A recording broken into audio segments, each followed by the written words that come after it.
Hello, good evening and welcome ladies and gentlemen to another jaw-dropping round of jubilant and entertaining racing action in the SimRacing International GTE Championship Season 2 as brought to you on the premier SimRacing platform available only on PC known as iRacing. This is the series that aims to make sure that we can keep remembering and keep the honour of the Grand Touring Endurance car alive, the car that raced from 1999 through to 2023, replaced by the modern GT3, and as we honour its memory today, we continue the story of the season with round number 3, making our way down under to Australia for the unconventional street circuit, arguably the toughest street circuit in the world. No, it's not Monaco, it's Australia's own equivalent of Monaco with kangaroos to boot. It is none other than the Mount Panorama circuit, but more commonly referred to as Bathurst in reference to the local city. Arguably this circuit needs no introduction, but we should give it one, and at 3.86 miles in length and with 23 corners, it is a very tricky one. Of course, what makes it unconventional is the fact that it is situated on the mountain from which it takes its formal name of Mount Panorama or Mount Wulu in the local dialect, but as our drivers make their way up to, over and down the mountain, they'll find that it's going to be a circuit of contrast. Overtakes are only really possible on the extended straights, which connect the lowest point of the circuit on the start-finish straight all the way to the entry point and exit point of the mountain. Once you do get to the mountain, however, the circuit narrows dramatically. It's already very narrow on the straight, only wide enough for 2, perhaps 3 wide if you dare, although in GT machines it's probably 2 wide at best. But get to the mountain, you'll find it's 1 wide at most, and 1.5 wide for those who are trying to dare it, and therefore you've got to be brave, you've got to be plucky if you want to make overtakes anywhere other than the straights. But otherwise, the walls will loom large over the mountain, and for our drivers they'll need to be careful in their GT machines, because one small mistake, they could end up in the barrier, and once they've hit the barrier, it could all be over just as quick as that. Who exactly shall prove themselves to be consistent? Who exactly shall keep themselves out of the walls? And who should be bold to those overtakes when they need to make them? That's exactly what we're here to find out today as we continue the story of the season. And with that, we welcome you all to this live broadcast from Circuit Side as you tune tonight, the one and only place on a weekly basis you can catch all the racing action from this championship. And that's, of course, on YouTube at youtube.com. Search for SimRacing International, SRI, and make sure you do subscribe to the YouTube channel today if you want to stay up to date with all our weekly and latest broadcasts from all of our different series. We've got to say hello to a good number of you in the YouTube chat already, including none other than Kitty's Mad and also Braves Pat 15. And we also do say hello to Craig Tillotson 34, who says good luck to the Rhino Esports team. And he's in sunny Spain right now. Why haven't you made your way to Australia, Craig? How could you miss Bathurst? Well, to be fair, someone's got to take a holiday at some point. We hope you're having an absolutely wonderful time. And we also do say hello there to Boosted Engine 7 and also to AJPKR. And don't be shy, if we haven't said hi to you, feel free to say hi in the YouTube chat. We'll try and catch up with you a little bit later. In the comment table, if you have myself, my name is Paul Walsh and I'll be your commentator for this season. And well, without further ado, ladies and gentlemen, let's make our way into this round and bring you up to speed what's happened over the first 2 rounds, and particularly what happened last time out in our first endurance race round of the season, and none other than the Imola Grand Prix circuit.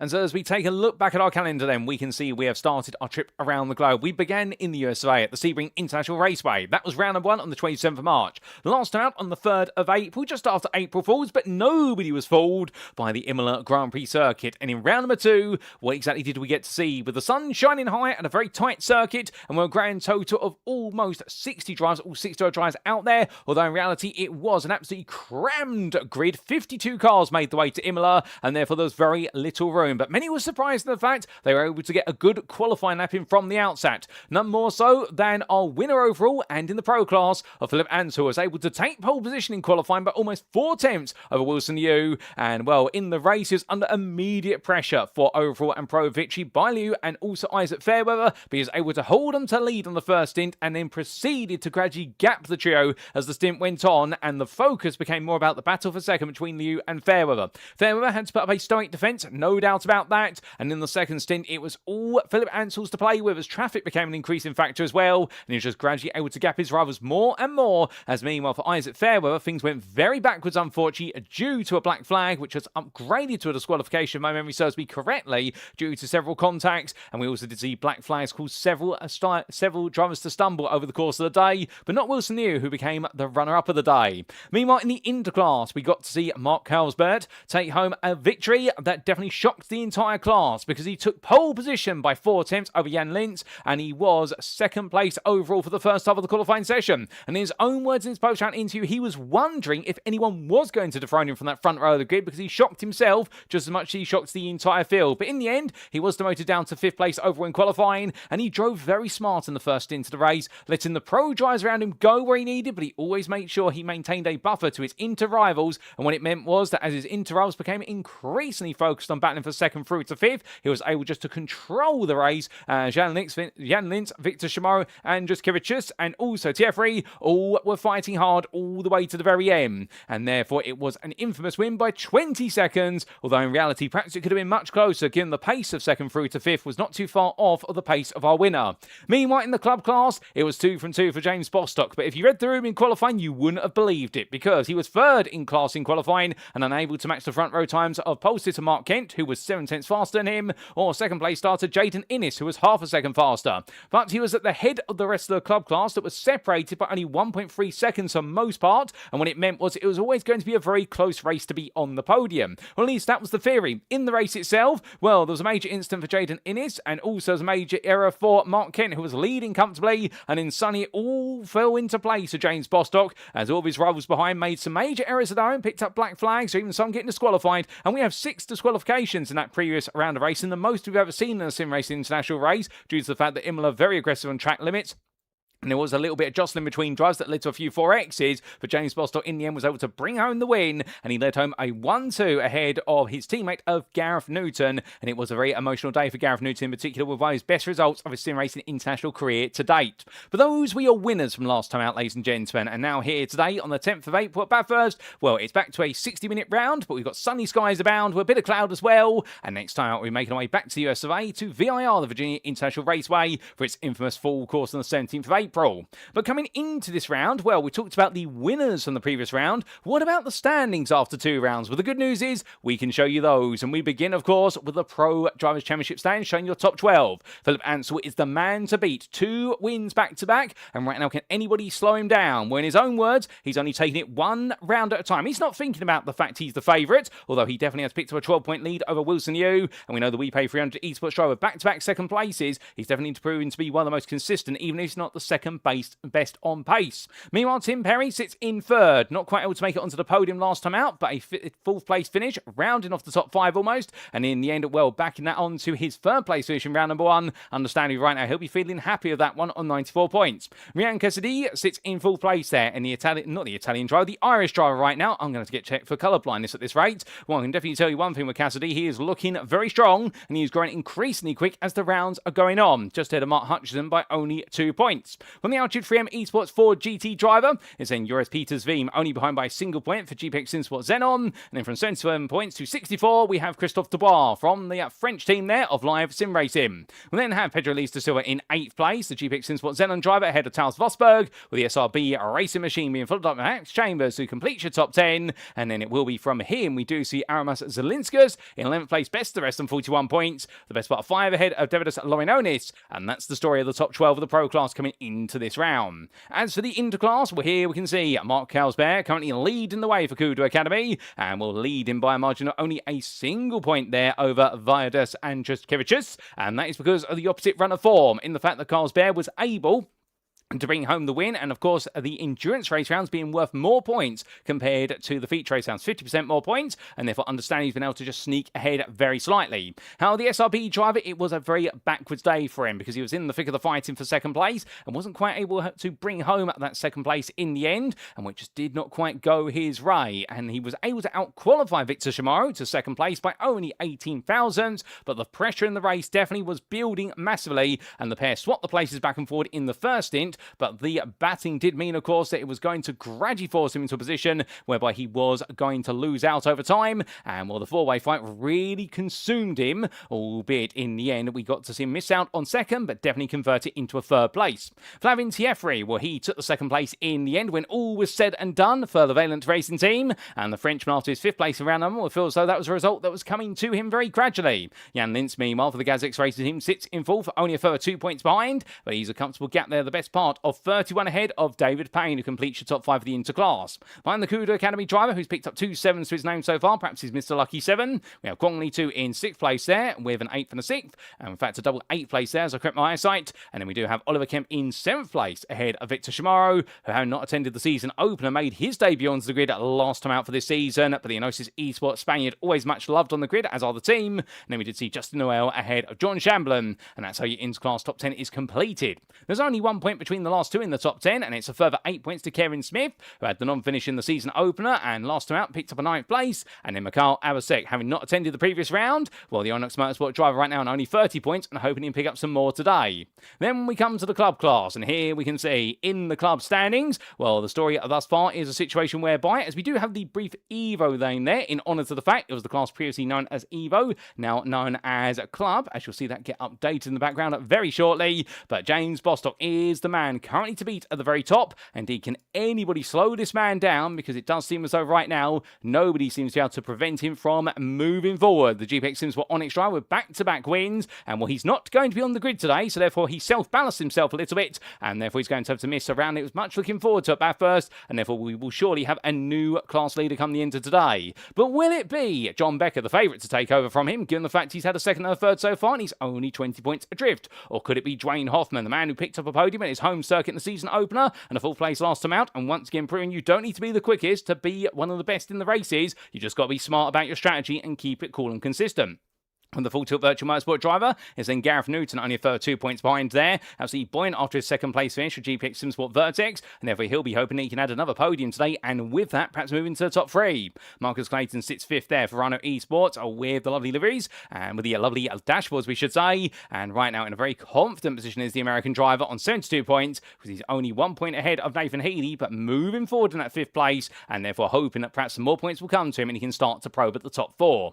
Nathan Healy's had a bit of bad luck so far this season. He's got the pace, but it's not quite come to him in the race the way he's wanted it to. And the Full Tilt Virtual Motorsport driver from Ireland right now on 71 points, only 3 ahead of Gianluca Rospo. The Italian for D-Bet Motorsport, meanwhile, 10 points ahead of Michael Salcuni. And then we do see from the Italian driver there for Rhino Esports, it's Brian Bidsworth in 9th place for GPX SimSport Onyx, and Matthew Massey completes your top 10. Outside the top 10, the non-finisher Massey being followed up by non-finisher Mark Kent last time out. He needs some good luck at long last. Hopefully we'll get to see that from him today. And he's only 6 points ahead of Andrew Fellows to complete your club top 12. That's for the team's championship standings. Well, we see your top 10 teams here, and well, Valent Racing Team lead the way currently in 206 points. They may not have taken victories, but they've been the most consistent in their classes. And remember, the team's drivers will score points based on their finishing positions in class, and they are added together, and that's why you want drivers spread across the grid. Although, to be fair, if you do have drivers all in the same class, if you're dominating that class, you can also take the team's championship quite comfortably here. So there's multiple ways to go about this, but Flavin Tiefri and John Becker definitely doing the job right in the inter and the club classes respectively. Kudu Academy sit in second then, 179 points, and Mark Halsbear definitely lead in the charge ahead of David Payne, but to be fair, both scoring valiant points. And then we do have Altitude Free Esports, the trio of Tom Bland, Tim Perry, and Mark Hutchinson looking confident at the moment, at least on 172 points, but only 7 ahead of Full Tilt Virtual Motorsport. And if things have gone right for Mark Kent last time out, and if things have gone right for Nathan Healy as well over the first 2 rounds, could you imagine them be leading the championship right now? The answer to that would be very much yes. They know right now they've got to make up some lost ground very quickly.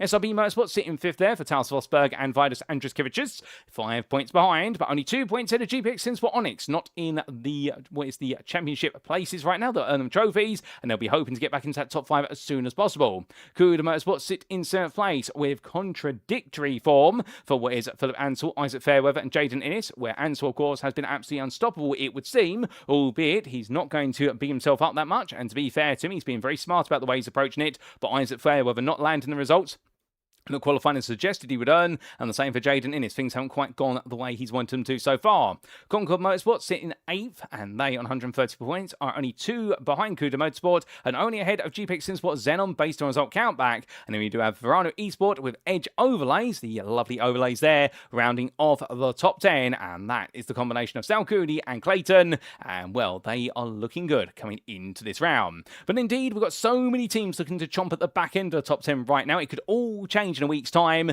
That's the story, at least, coming into round number 3. So as we make our way into this round, let's introduce our circuit a little bit more formally. It is, of course, the Bathurst circuit. Mount Panorama Raceway is the full layout. There's only one layout to this circuit. Located in the city of Bathurst in the Australian state of New South Wales. Of its length, 3.86 miles or 6.21 kilometres, but what never changes regardless of the units is the number of corners. 23 of them, and a huge thank you to iRacing.com, not just their brilliant simulator which brings the circuit to life, but also the absolutely fantastic track maps contained within it. Now, this track map, two-dimensional there as I stumble over my own words, but the fact of the matter about this circuit is it has plenty of elevation change. A grand total, if my memory serves me correctly, of 174 metres of elevation change from the lowest point at Hell Corner at turn number 1 all the way to the highest point, which is at Skyline at turn number 11. And our drivers will very rapidly ascend as they make their way out of the open bend, the left-hand 90-degree corner, and on to what will be the mountain straight and towards Griffin's Bend. Coming through turn number 2, the heavily cambered right-hander, it will then be into the cutting at turns 3 and 4, where we will see the circuit narrow in terms of its racing line, while they make their way through Quarry Bend at turns 5 and 6.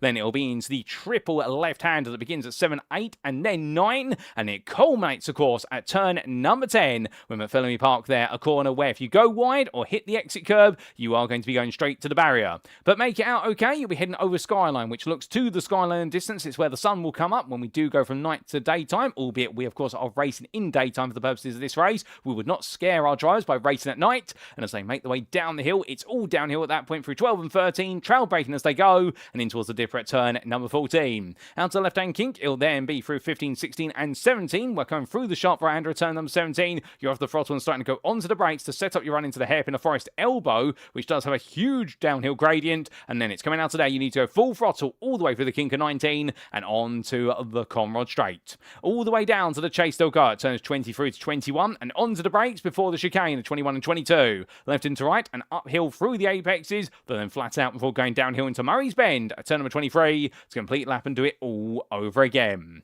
But with that, ladies and gentlemen, well, let's make our way back to circuit side and see exactly how all of our drivers are getting on. And right now it would seem in this qualifying session, the fastest driver out there with 15 minutes to go or so, Philip Ansell, absolutely storming, and right now almost 6 3/4 temps faster than anybody else. Indeed, so quick out there, he's making me stumble with my mathematics, but absolutely in potency right now as Ansell, as meanwhile Aramis Zelinskas currently parked up as Bridgell's second fastest overall in the pro class, and eyes at Fairweather still trying to find a bit more time out there right now for Cuda Motorsport. Ooh, goodness me, the car there wobbling coming off of the curb at turn number 6, taking the apex curve so aggressively, and in the end Fairweather just brushing the wall coming in towards turn number 7. I think if he'd been any further over to left, that car would have been in pieces. We would need to have got a crane out there very quickly in order to be able to bring the car back to the pit lane and clear the road. But Isaac Fairweather there pushing it to a limit, understandably wanting to try and find some more time. He is currently the best part of what is half a tenth off of Zelinskas' time to be on that front row. So therefore he wants to try and pip him for the simple reason he wants to try and help make it a 1-2 today for Cuda Motorsport. But is it going to be that easy? By the looks of things, no, it will not.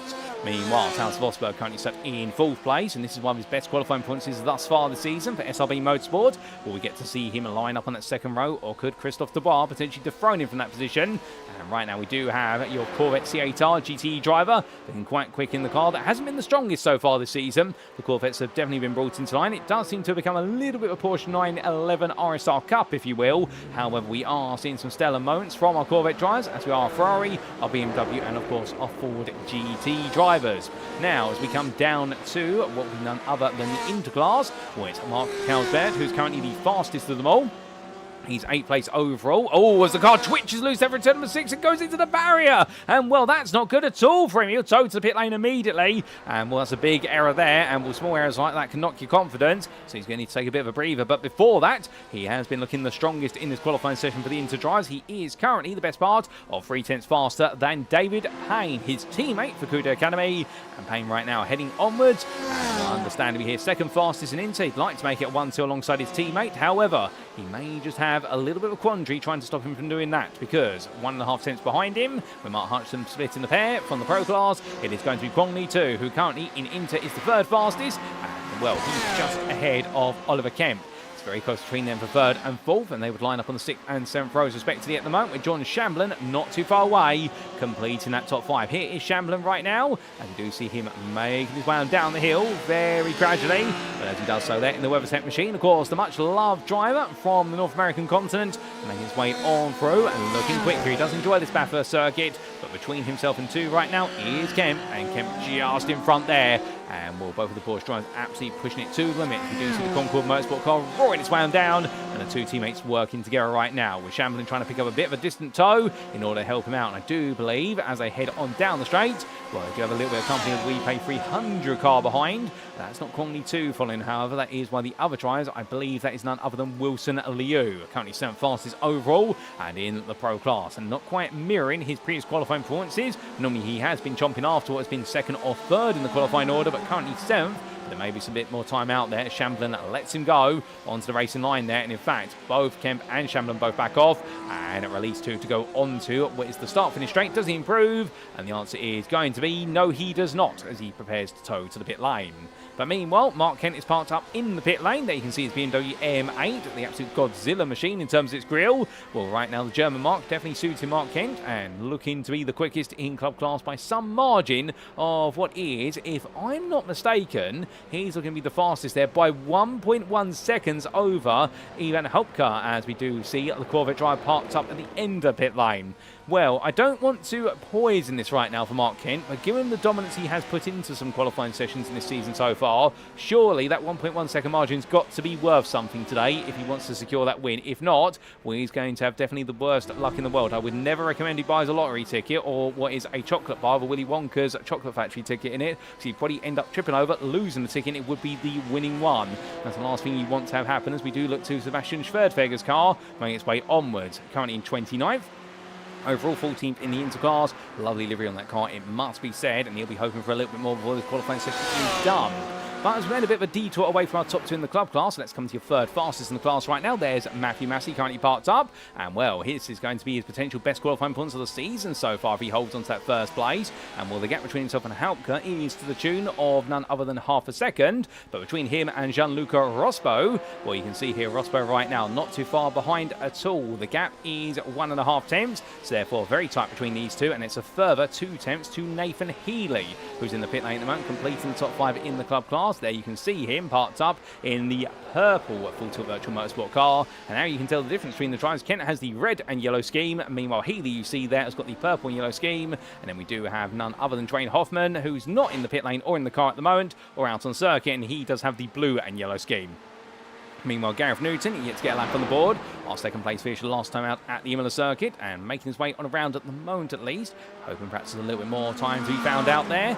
Indeed, perhaps just simply getting himself set up. He has had a couple of laps already, but they have been invalidated, I suspect, due to wall contact, and therefore now he's really trying to go all in. We will get an on-board lap with one of our drives shortly, ladies and gentlemen, to give you an idea of what it's like to deliver a lap of the Bathurst circuit in a GTE.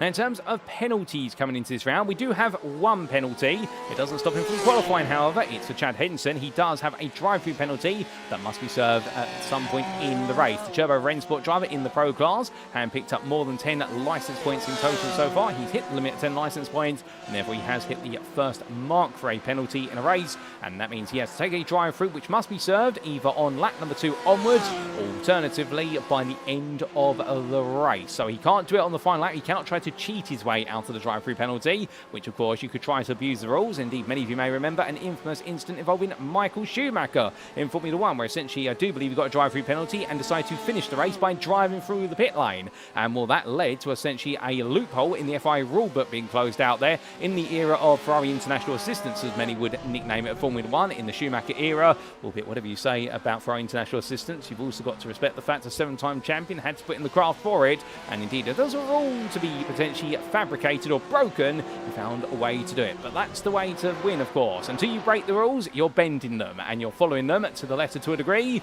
and indeed that's one of the similar reasons why you do see the Ford GT out here in the GT class. The car not quite following the homologation rules that all the other GT machines followed. There's quite a bit of a story about the Ford GT, and well, it does get the blood boiling of a few people when you talk about it, for the simple reason it's perhaps the car that shouldn't have been on the grid when you consider how many of the actual Ford GT it was based on were manufactured for the road versus how many were manufactured to go race. Not that many, to be fair. And I do believe the homologation number originally was at least a production run of 250 cars. I do believe the Ford GT never even saw more than 50 ever made, although don't quote me on that. Well, as we look to Andrews Kevicius making his way on to another lap, we do come back to a few of you in the chat there. And, well, we do say hello as well to Izzy Pop there, who says, I love Bathurst, let's go altitude.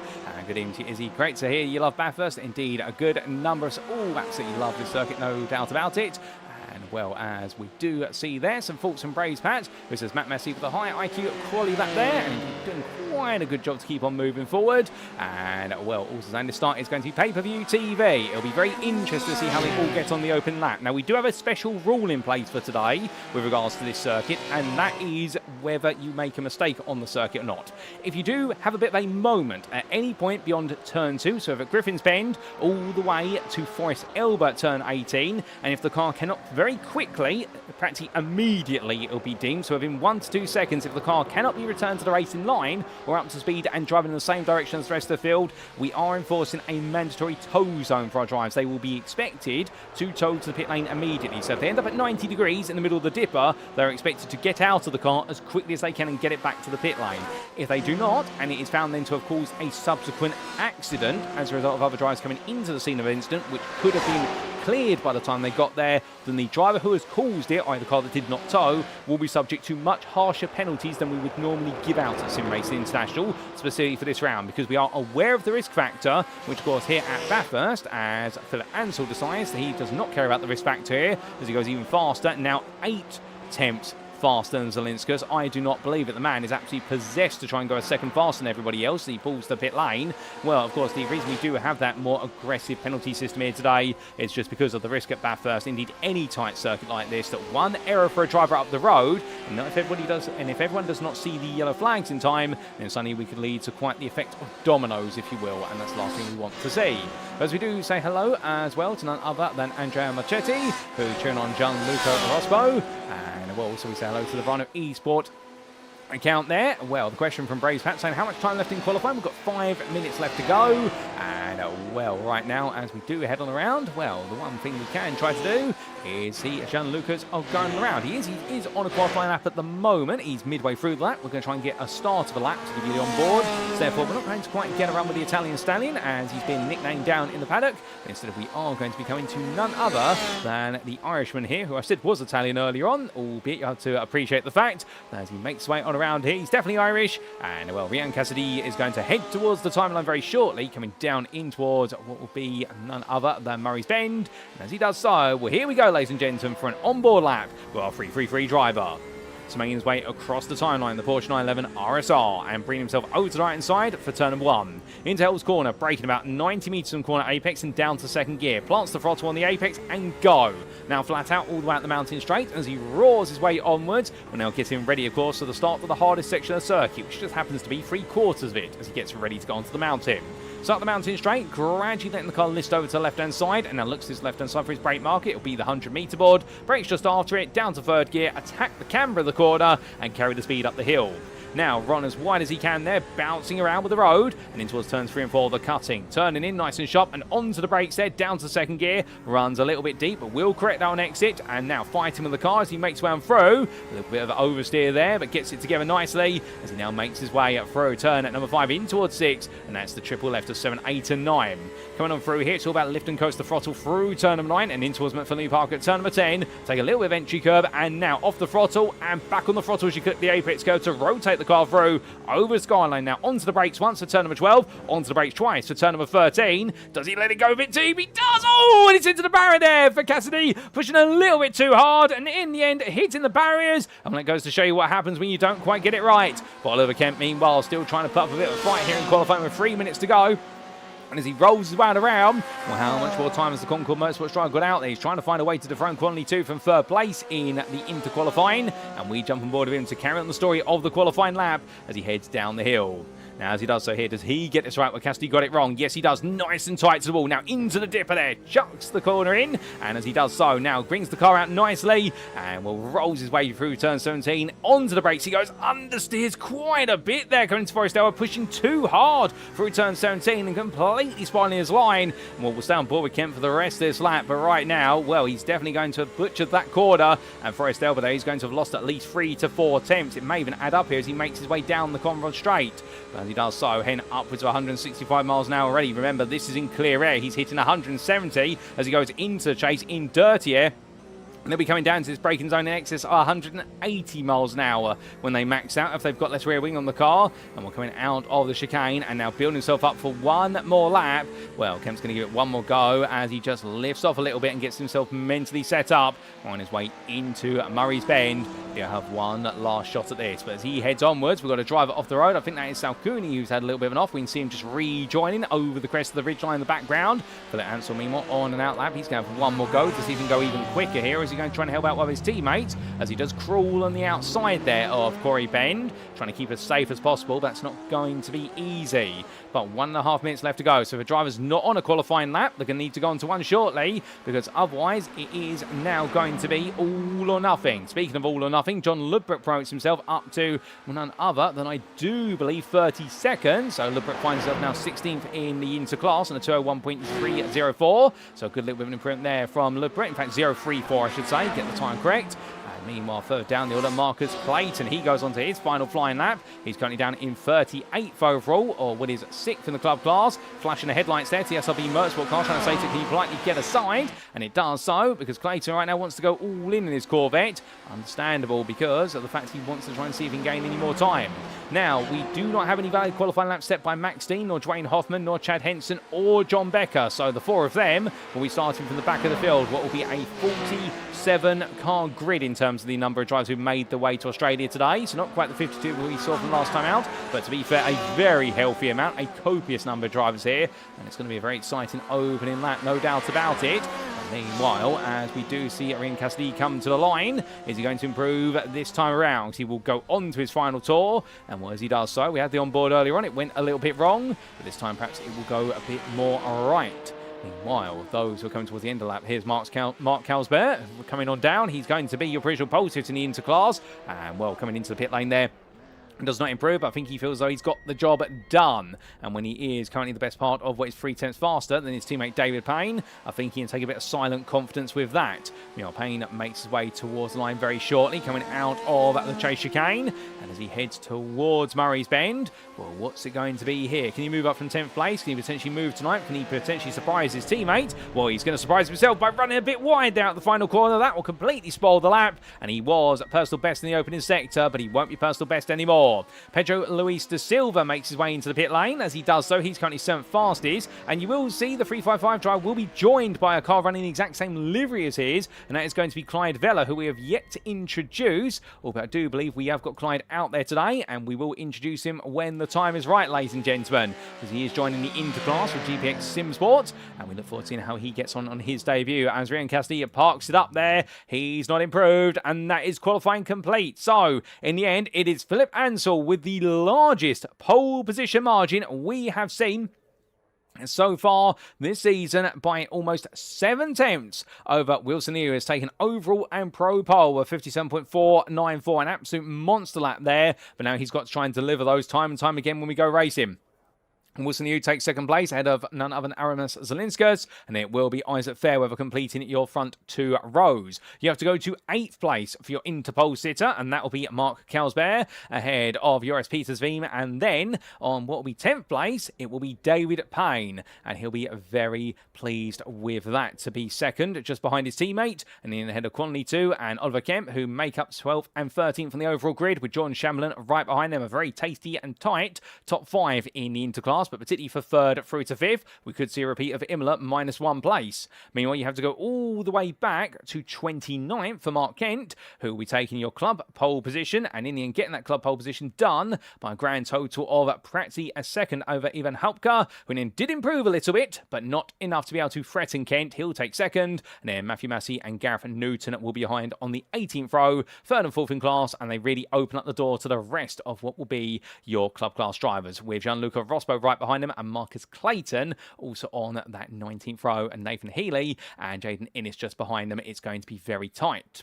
But with that, ladies and gentlemen, qualifying is definitely done, and while the Bathurst circuit has definitely been punishing to some, but not to all, but we're only moments away from heading to the 5-minute warm-up period before we do go racing for 60 minutes of racing action here in round number 3 of the championship.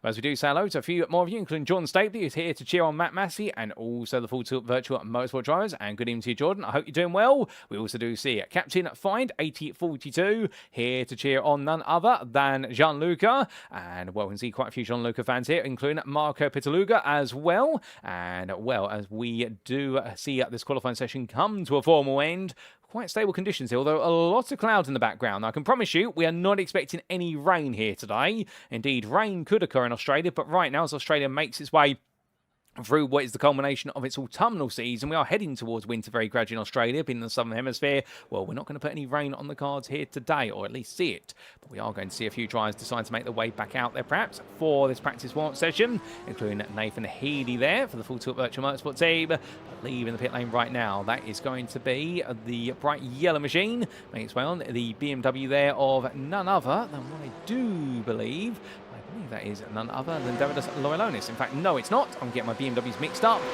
Loilonis already out on the road for SLP Motorsport by Lind Vega. But do we have an opportunity to perhaps introduce Clyde Vela? Yes, we do. Now, here is the GTE Championship Vertex driver, and in fact, not running the livery. So we were told that he might have been running what has been the backup car, specifically for Pedro Luis da Silva. But no, in the end, Vela running instead a different livery, a new livery. I've not seen that one before on the GPX SimSport cars, and quite the lovely orange there with the light green tint to it, the stripes there. And I'm getting feelings now. Does anybody remember the first Fast and Furious movie, and in particular the Toyota Supra Mark IV that Brian Walker has, or indeed I believe it's Brian O'Connor. Paul Walker is the actor, and the character's name Brian O'Connor, also known as Brian Spielner, which was his original undercover name. But Clyde Vela going undercover today in an orange machine, no doubt about it. And we wish him all the best of luck as he makes his debut in the GTE Championship, and also I do believe his debut for racing for GPX SimSport Vertex in the number 34. And you'll see him in the Interclass. Had a decent qualifying performance inside the top 10 of the Interclass in qualifying, but now he's going to try and absolutely go on the attack. Go racing. And well, using Pedro's spare car. In fact, I'm now hearing in my ear, they've just updated me to say they have given him Pedro Luis da Silva's spare car, but they've completely changed the livery on it to make sure that we didn't get the two cars mixed up. Well, that's absolutely fair to them. Oh, number 34 driver here, definitely in a good looking car at that. And well, we wish him all the best of luck on his debut. Now, we do see the question being cheekily asked there by Braves Pat saying, are kangaroos enabled in this? Sadly, we do not have kangaroos simulated in iRacing, and therefore we're not going to have the risk of red flags or safety cars because of kangaroos. Our good local friends designed to interrupt the racing. But as we do see Gianluca Rospo for DBAT Motorsport making his way on out here, and right now as cool as he comes, the Italian driver in the 1-2-2. He had a decent qualifying points in the club class, and we're hoping that he can move forward from where he's starting and try to threaten a podium. But we look forward to seeing what he'll be able to do. But we do know he's had a bit of bad luck so far this season, so therefore we'll be hoping that he can have some better luck today as he makes his way down into the Dipper. But as we do say hello to Daryl R1W, says, let's go Jordan. I think that's in reference to Jordan Shamblin. And well, so Pedro's car was the Flow Riders on last week, though. Bold strategy using that setup. And indeed, it went all over for it. And it didn't quite work out in the end. But as we do see our 1-2-2 driver heading on around. A little bit of trivia for you, by the way, with regards to the Bathurst circuit and why it is formally a street circuit. Well, firstly, it's a street circuit because the roads that our drivers will be racing on, they are roads that are used by locals to commute to the city of Bathurst and back to their homes over the course of a given working day. But also for the fact whilst there's plenty of green countryside, as it would appear, or at least green grass around the circuit, well, all the barriers are there as Rosbo tests his ability coming out of turn 12, goes very sideways, but just about slides it to a halt there. And well, thankfully that car did not go to the barrier and end up in a load of pieces. What you'll find is around this circuit where the barriers are, just outside the barriers, there are a lot of homes and also businesses, and therefore those businesses and homes are shut off for the purposes of race day, only to be made readily available and open once again the day after. In a similar theme, of course, to the businesses that are around the 24 Hours of Le Mans circuit, the Circuit de la Sarthe, or the Circuit de 24 Hours de Mans. But meanwhile, Mikel Salcuni gets it very wrong. Oh, goodness me! And that's what could happen over the mountain. And with incidents like that, well, definitely not in race conditions right now, but both drivers will need to tow to the pit lane very quickly when that happens in the race, should it happen. And, well, giving you a demonstration of it all going a little bit wrong. Salcuni had that, definitely turned to a bit of a nightmare. Well, we do look to none other than Robin Noel Brown. His Ferrari 488 GTE Evo, the last of the racing V8 Ferraris alongside its GT3 counterpart before they have gone to the 6-cylinder turbo era, which was brought in by Acura, or Honda of course, with the Acura NSX GT3 as of 2015. Well, as we do see Robin Noel Brown make his way on down, he's going to be hoping for a little bit more in the race because his qualifying points wasn't quite what he wanted, I suspect. But right now he's got to pay dividends to those words, because as we do see all the drivers all set and ready to go, and Kai Hitchler being in the bright yellow BMW, how could I forget that car? Goodness me, and the driver as well. I am getting forgetful in my growing old age.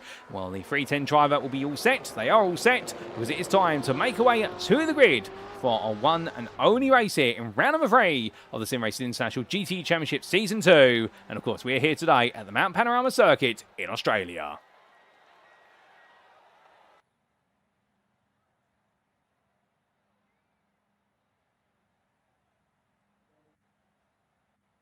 And so as our drivers make the way onto the grid, this is how they'll line up for our one and only race. And it's Philip Ansell who takes pole position for Coup de Motorsport, and he'll be joined on the front row, 6.5 tenths or so behind, by Wilson Liu. Behind the WePay 300 Esports driver, it'll then be none other than Aramis Zelinskas, who starts in third for SRB Motorsport by Lint Vega, ahead of Isaac Fairweather for Coup de Motorsport. Taos Vosberg for SRB Motorsport is fifth, ahead of Christophe Dubois, and the live SimRacing driver then being followed up on the fourth row by Pedro Luis da Silva for GPX SimSport Xenon, and it will be your Interpol sitter of Mark Carlsberg for Coup de Academy. Behind the Inter Championship leader will be the pro of Joris Peters Veem for GPX SimSport Xenon, and then Carlsberg's teammate of David Payne, who completes the top 10. From the Coup de Academy driver, it'll then be in 11th place. We'll see Mark Hutchison for Altitude Freedom Esports. Watch out for him, he'll try and charge forward as quickly as he can. Quantity 2 starts 12th today for WePay 400 Esports, ahead of Oliver Kemp, with a Concord Motorsport driver in the company of his teammate Jordan Shamblin on that 7th row.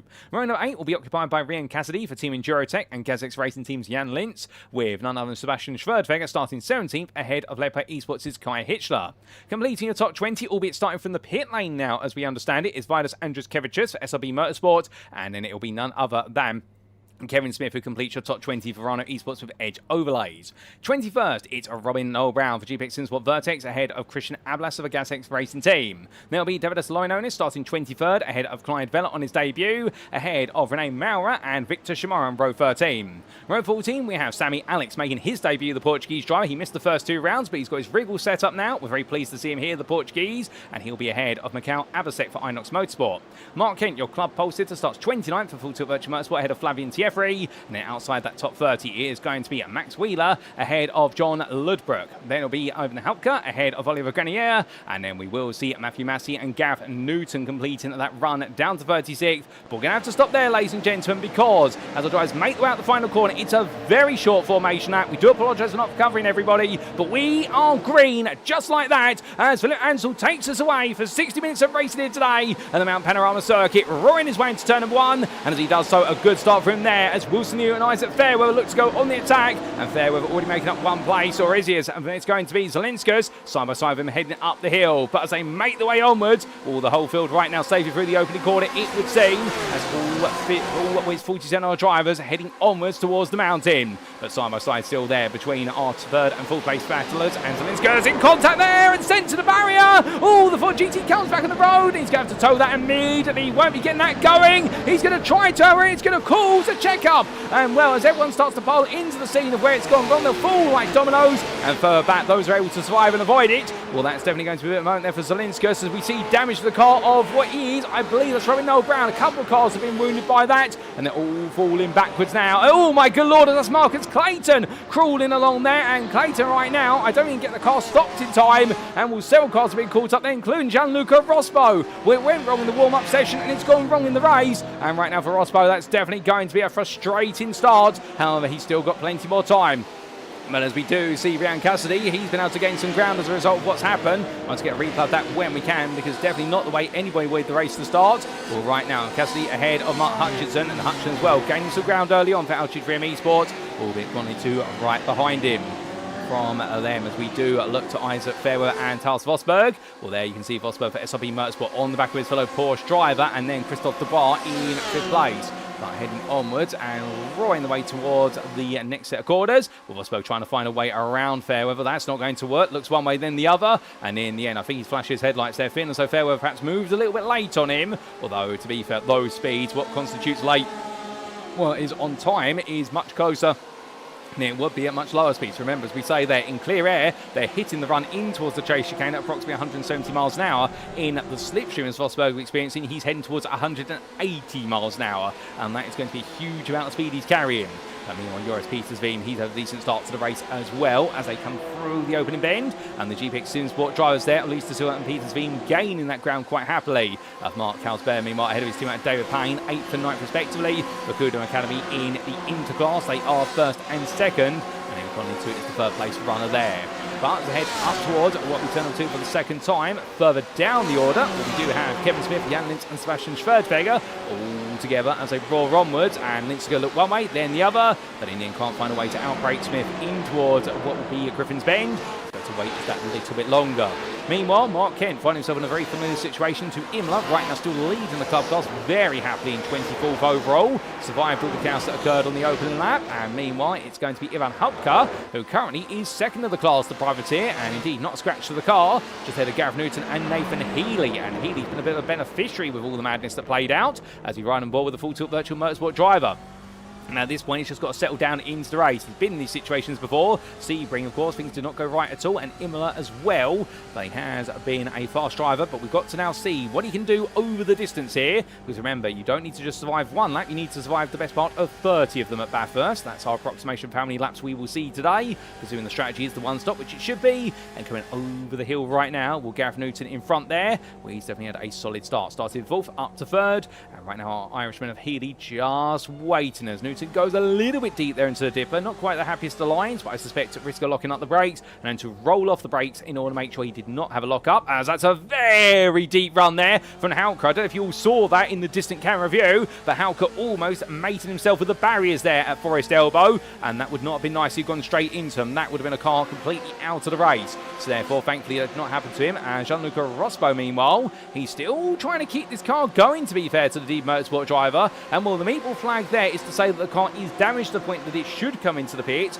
However, a driver is not forced to come into the pit based on our ruling as it currently stands, and therefore if he thinks he can survive, well, he's welcome to do so. But of course, he's at risk there. Looking at the inside, and that is going to be Andres Kevicius, who started from the pit lane and, well, gaining one. Oh, that's been a little bit elbows out there, as that is going to be, I believe, the car of Garen Corby being muscled out, and Corby losing out there. Chad Henson, meanwhile, tries to get involved. Now, I believe Henson's already served his drive-through penalty, which he's legally allowed to do. He did it at the end of lap 1, so the Turbo Rennsport driver now is on a crusade up the field. Meanwhile, battle in towards turn 1. That is going to be Jaden Innes for Kuda Motorsport, gaining a place back off of none other than Mikhail Salkuni, and John Becker comes through as well. Drain Hoffman's on the back of this, and Hoffman right now trying to play the patience game as they all head up the rise. You can see the Hoffman a bit further back in the BMW M8, and I suspect at this point in time, perhaps focusing more on strategy rather than aggression. Salkuni thinks about a move on Becker. Is that going to work there for 6th place in club? No, it's not. He's going to fall back there as the Italian driver. But heading onwards and going all the way on around, we do look back up to Mark Kent, and right now he finds himself surrounded by Inter and his pro drivers. Renee Maurer, the pro driver in front of him, and behind him is the Inter driver Mikhail Abasek, who wants an opportunity to get involved. We've got a Corvette going a bit slowly there, and that does not look to be the healthiest of Corvettes. That's Marcus Clayton's Corvette that's rolling its way down the hill. And you can see Clayton there after what happened to him on the opening lap, with the car pretty much in entrenched into the barrier on the exit of turn 2 and crawled into all. The Verano Esports with Edge Overlays driver, understanding I think was in a bit of a panic when it all went wrong. Well, now a lap down here, but now he's got to keep his head up high and carry on as Rospo is into the pit lane from what I'm hearing in my ear. Ludbrook and also Corby are in. Now, has there been a bit of a moment that's led to that? I think there has been a bit of a moment, ladies and gentlemen. We are going to get a replay of that shortly, but I believe we have had Rospo, Corby and Ludbrook all have it coming together, and that's led to what's been some more difficulties for them. But as we look for Marcus Clayton towards the back of the field, back towards the front, this is Taos Vosberg under pressure from Isaac Fairweather. These two swapping the places around. I think this is a mutual to me to you situation rather than we're all in for a fight at the moment. Understandable. They want to try and work on strategy and make sure they can seal that third place. We're heading onwards. Well, we can see that Fairweather just a little bit further back at this point in time, and Christophe de Bar, well, he's 2 seconds off the battle for third place, but he's got his own battle at Peters Veem, who is dropping teammate Luis de Silva. Luis de Silva right now falling back a little bit further, and the GPX SimSport Zenon driver in 7th place, and bringing the into 1-2 pair of Carlsberg and Payne up behind him. Mark Hutchin and Ryan Cassidy, meanwhile, all queuing up, all approximately 7 to 9 tenths apart at the moment, so that battle is getting a little bit closer. As meanwhile, Taos Vosberg makes his way on out of turn 6 and 7. We ride on board, looking back from the rear of the 307 for SRB Motorsport, and well, at this point in time, he's going to be brave, but of course, he has got clear air in front of him, and that's a good thing for him, because it means he can attack the mountain section with full confidence. But notice how Fairweather gets in the better run coming out of Philly Park and through these corners. Fairweather's got a lot more confidence in the car. I think the setup right now is really feeling nice to the 318 driver of Fairweather, and I wouldn't be surprised if Vosberg is going to be a bit more conservative. Perhaps the difference is, and we'll see it here as he comes out of Forest Elbow, has he perhaps taken a little bit of rear wing off the car to keep himself nice and safe on the straights, but also to give himself attacking potency here? Well, we'll know, because Fairweather will gain gradually, but how quick will he gain? That's the question. And it does seem as though he's not gaining as quickly as perhaps he would. I think Vosberg's running less rear wing, and I think he's taking at least 2 clicks off the car, and that's why Fairweather's almost there. Vosberg does go defence in the middle of the road, but you can see Fairweather, he's aware of it because he's been catching so aggressively over the mountain, but he's not catching on the straights. In the braking zones, he will need to be a bit closer if he wants to try and force a move. So Vosberg and the SRB team have decided to go with a medium downforce setup in order to just give themselves that little bit of an edge on the straights, but of course it makes the car just a bit more hazardous over the mountain, and therefore he's got to be careful. Time management is going to be ever more critical for the Lithuanian driver. But from him, well, we do a look back down to John Becker, who right now still chasing after Jaden Innes, with Gareth Newton having just lost out up the road. In fact, he's now behind Nathan Healy, so Healy's found a move. We'll try and get a replay of that when we can. But here comes Becker. Does he look for the move on Innes? The answer is no there. Tries to go for it, but does not quite get an opportunity. The Valent Racing team drive too far back, and the Dutchman there definitely not thinking about diving, more of a feint. But Innes called him out on his bluff and simply said, nope, I'm not going to react to that. But we're going to definitely react to this. It's Christophe de Bar right now on the back of Isaac Fairweather, and in fact Fairweather's not had the best of runs, I believe, going onto this lap, and suddenly he's fallen backwards into the clutch of the Frenchman. But with Peters Veem following here, now De Wail's going to be in a bit of a rocket. Oh, bloody! Oh, goodness me, that's the barrier being knocked there by Isaac Fairweather, and the Cuda Motorsport driver flying around right now, but definitely not the way you want it to go. Damaged that car, and he's going to try and keep it together as he makes his way towards the end of this lap. Now, he does not have a meatball flag being shown to the car, so the car's okay to drive, but as he knocked the steering wheel out of alignment, as he damaged the suspension, is the car going to feel even more treacherous in these corners right now? Fairweather pushed it to a limit, but the mistake coming early there. Not even 10 minutes into the race right now. We're going on down. Well, Joris Peters Veem still here at the moment with his Rabo Duar and Luis de Silva watching on. But with that, we're going to take a look at some of the big moments from earlier on in this race, ladies and gentlemen, including, of course, your race start and what exactly may have gone wrong. So this is when we did go green flag racing. As the field made its way away, well, Philip Ansell for Cuda Motorsport definitely got us underway, as he normally does, with a bit of a bang as we went green flag, and Wilson immediately tucking in behind. Taos Vosberg and Isaac Fairweather, meanwhile, well, they were not getting involved too much, because the first driver to really lose out was, of course, Vidas Andruskevicius. Well, in fact, it was not Andruskevicius, because he started from the pit lane. Let me correct myself there. It was Aramas Zelinskas, his teammate for SRB Motorsport, who was batting for first third as he made his way up the mountain straight. Side by side with Fairweather. Now as they headed into the braking zone, Fairweather on the inside. Zelinskas turned in, and when it was not clear, got propelled sideways, and then subsequently we had multiple cars come into the parts for GTE, and everyone tried to take evasive action. Robin Noel Brown getting pranked there, and well, I believe Mark Kent just about getting away with that as everyone started to queue up. Now, what did it look like from Mark Kent's perspective as he came into the incident? We'll get the on-board from Kent here as he made his way onwards. This was inside the car. Now, the incident has just happened. You can see the smoke in the distance there. Everyone onto the brakes. Yellow flag gets called. And Kent here, well, he threads the needle. He does get bumped around a little bit. I think he was a bit aggressive trying to clear that. And when in contact there, were quite Hitchler as he made his way out. And then suddenly, well, he did have Robin Noel Brown's car parking up. And well, Kent was able to avoid most of it. Meanwhile, this was Matthew Massey's on board. As he headed up the hill for Spectre Racing, he was even further behind by comparison. And, well, as he comes into the scene, what happened to him? And the answer is he gets knocked forward and into the back there of the Club Corvette. Couldn't quite see who that was being propelled forward, but Matthew Massey definitely being bumped by somebody. And for Robin Noel Brown, this was the exterior view for him. He was already caught up in that knock with Zelinskas' car. And then suddenly after that, well, it definitely was a car that was wounded and trying to get it stopped where he went onto the mountain, but he had nowhere to really go at that point and just about towed out the way. But unfortunately, Marcus Clayton having a bit of a nightmare moment. Now we had this for Oliver Kemp on lap number 2. And this was Kemp make his way onwards on the Concorde Motorsport driver, trying to make an attack on Kai Hitchler, but took a lot of apex curb. The two got hooked together there on the exit and were both going to the grass. But Kemp did get that place for Hitchler in the end, but it was not the way I think anybody thought he was going to get it, including himself. But with that, talking about an overtake that was a bit more positive by comparison, well, this was Nathan Healy on none other than Gareth Newton on lap number 2. This was a move being made, and this was Healy getting a good run coming out of turn 22 and down towards 23. Looked to the inside, Newton was on the outside, and Healy went all in on the BMW there. Classic move into the Murray's Bend, but the places then changed backwards a bit later. This was on lap number 6, and this was Gareth Newton then chasing after Healy. How did he get this move done is the question. And the answer is going to be, we pretty much did the same, but instead at none other than Griffin's Bend, it went up the inside. But we did unfortunately have this month for Gianluca Rospo, who had a damaged car already on what was the opening lap due to the turn 2 incident. As he came through turn number 5, the rear of the car let go, went round Chad Henson, was able to avoid it. Rospo slid to a halt, and as he did, well, that when he towed. John Ludbrett, meanwhile, well, there was a big incident simultaneously for Ludbrett. This was coming over the mountain. Well, as it came down for GPX SimSport Zen and went into the dipper. Don't really get to see too much of it there. Oh, my good Lord, right into the barrier there between himself and I think Gavin Corby being caught up in that one. Was that Corby with him? No, Corby was a separate incident entirely. So Corby had this happen at the same time. This was coming up into the cutting, and the privateer in the end, well, went loose and into the barrier, lost his rear wing. At that point, the car had to be towed. So it's gone wrong for 3 drives altogether. And with that, we come back to live racing.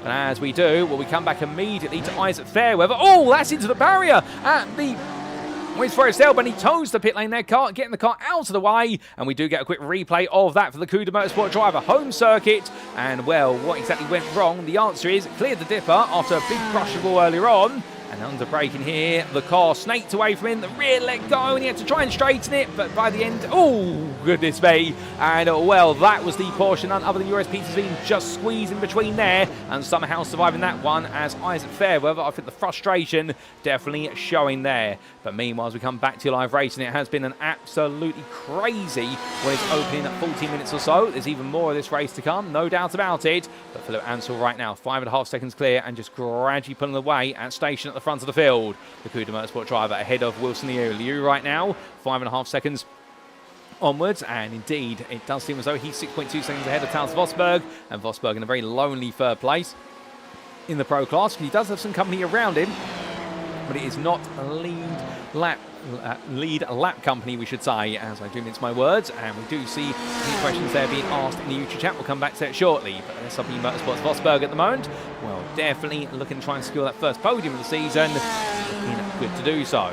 So where are the big battles, I hear you ask? Well, one of the battles at the moment is Ryan Cassidy chasing after Mark Hutchinson for 6th place. Overall, that's 5th place in the Pro class. We do look to your class standings. These two definitely find the measure of one another. And Hutchinson, again, chasing the top 5 of the Ford GT. And Well, I think the rate he's picking up top fives this season, Hutchinson's going to be very impressed with his own personal performances, and he loves the Ford GT. Not the easiest car to drive, to be fair. It definitely is a bit of a unicorn car in terms of when you see one, well, you've always got to keep an eye out for it on the racing grid of GT. First official for in the lead, Hutchinson making it work, and Cassidy trying to chase him down. The Altitude 3M Esports drive, currently the highest placed of the Altitude 3M drives. Tom Bland not on the grid for today. And well, Hutchinson trying to do all the hard work as he carries on. Right now he does find Mark Calsbear, the interleader in front of him, as they do clear a little bit of back market traffic. But when he heads onwards, well, meanwhile, we look back to Davidas Lorenonis, and he has got Jan Lintz for company in front of him, the BMW driver right now. SLB Motorsport was Lintz Vega, currently 8th fastest in this race at least of the pros. He'll be hoping that perhaps he can go a little bit quicker to chase down Pedro Luis da Silva. Does he go for a move for overall position? He does, and Lintz does not fight it at all, lets it go. And in the end, the 5th place runner in the Intercar simply says, you know what, you can go be a nuisance to the likes of Kevin Smith and also Jordan Chamberlain and Conley too, who are just up the road. Meanwhile, we've had Clive Vella go a little bit wayward, and I believe that's coming through the chase chicane. He was at the time running in 7th place in the Interclass, but he's had a bit of an incident, and there has been a bit of an incident further back on the road as well. So we are going to get a quick replay of what's happened to none other than John Becker and also to Kai Hitchler.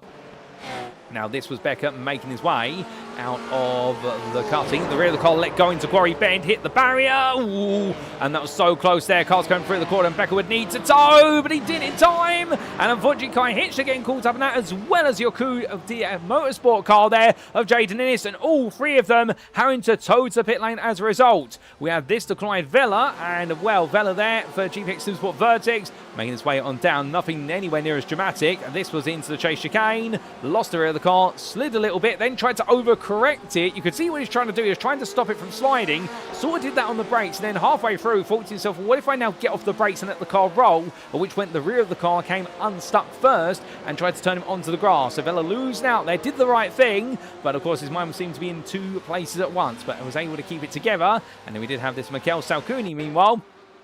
And well, the Rhino Esport driver had already had a bit of a difficult day. Well, the Rhino Esport BMW having even more difficulties here as it made its way into Forest Elbow. And the rear of the car completely coming around and into the barrier and having to tow as a result. Unfortunately, on the very edge of the tow zone. But whether you're in it by miles or a millimetre, you have to respect the rules. And he would not have been able to get that car turned around, given the fact he would have been turning around uphill.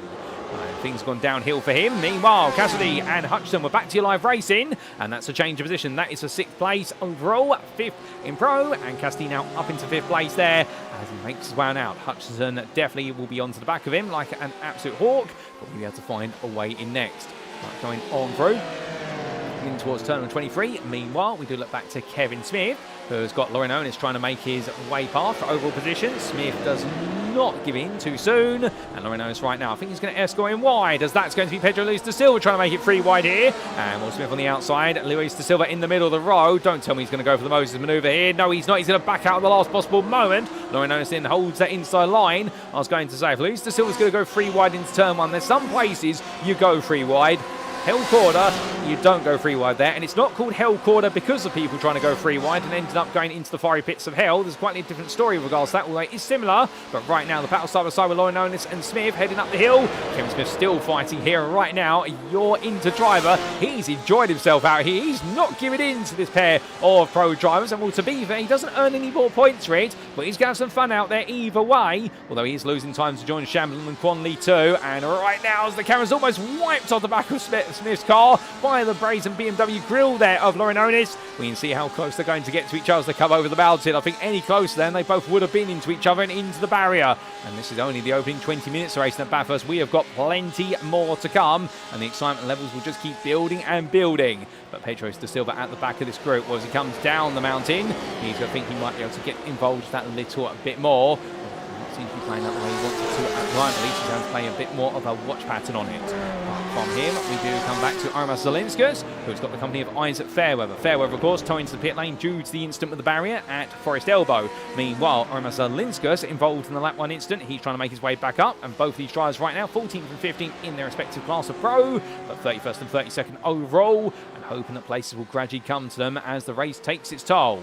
albeit we're not within the strategic window at the moment. We are expecting to go a little bit deeper before we start to see the mandated fuel pit stops. Of course, changing tyres is entirely optional, and drivers do not normally do it just for the simple reason it adds time onto the pit stop. But Zielinski's right now trying to get back at Fairweather, and well, remember, these two started off the chain reaction that happened on turn 2 on the open lap. So therefore, there's going to be a bit of fighting grip between them, and Zielinski's very close to the back there of his rival as they make the round around. We ride aboard the dashboard of the 313. And, well, I can tell you that Zielinski, he is absolutely wanting that place on Fairweather. This is, as far as battles go, this has become a little bit personal. Now, we're not expecting the red mist to descend necessarily, but in the fact that when you have been involved in an incident with the guy in front of you and you're back together again, and right now you're battling for scraps at points, when it suddenly becomes those points, they just mean that little bit more. But technically you are with the driver who had the elbows out with right at the start.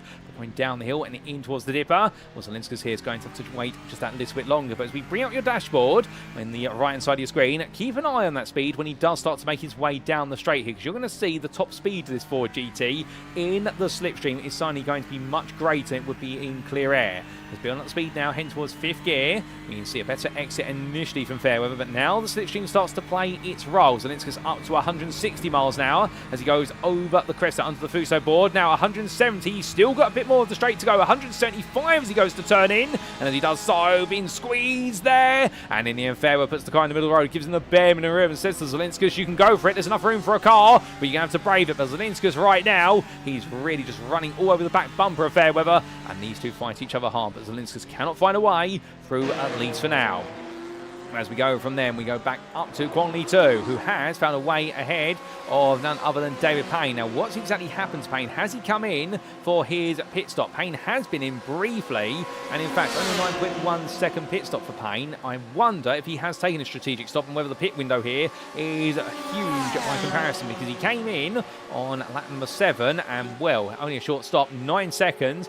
So if so, that might be an explanation. We do have a very wide pit window, and that could play into the hands of a few drivers wanting to go for an undercut strategy, as Quanley 2 is going to do the same. So therefore, in fact, we've got a very wide pit window here, and it's going to be about whether it's undercut or overcut is going to see you through to victory in your respective battle. Well, Quanley 2 will be hoping that this is the right call to be made.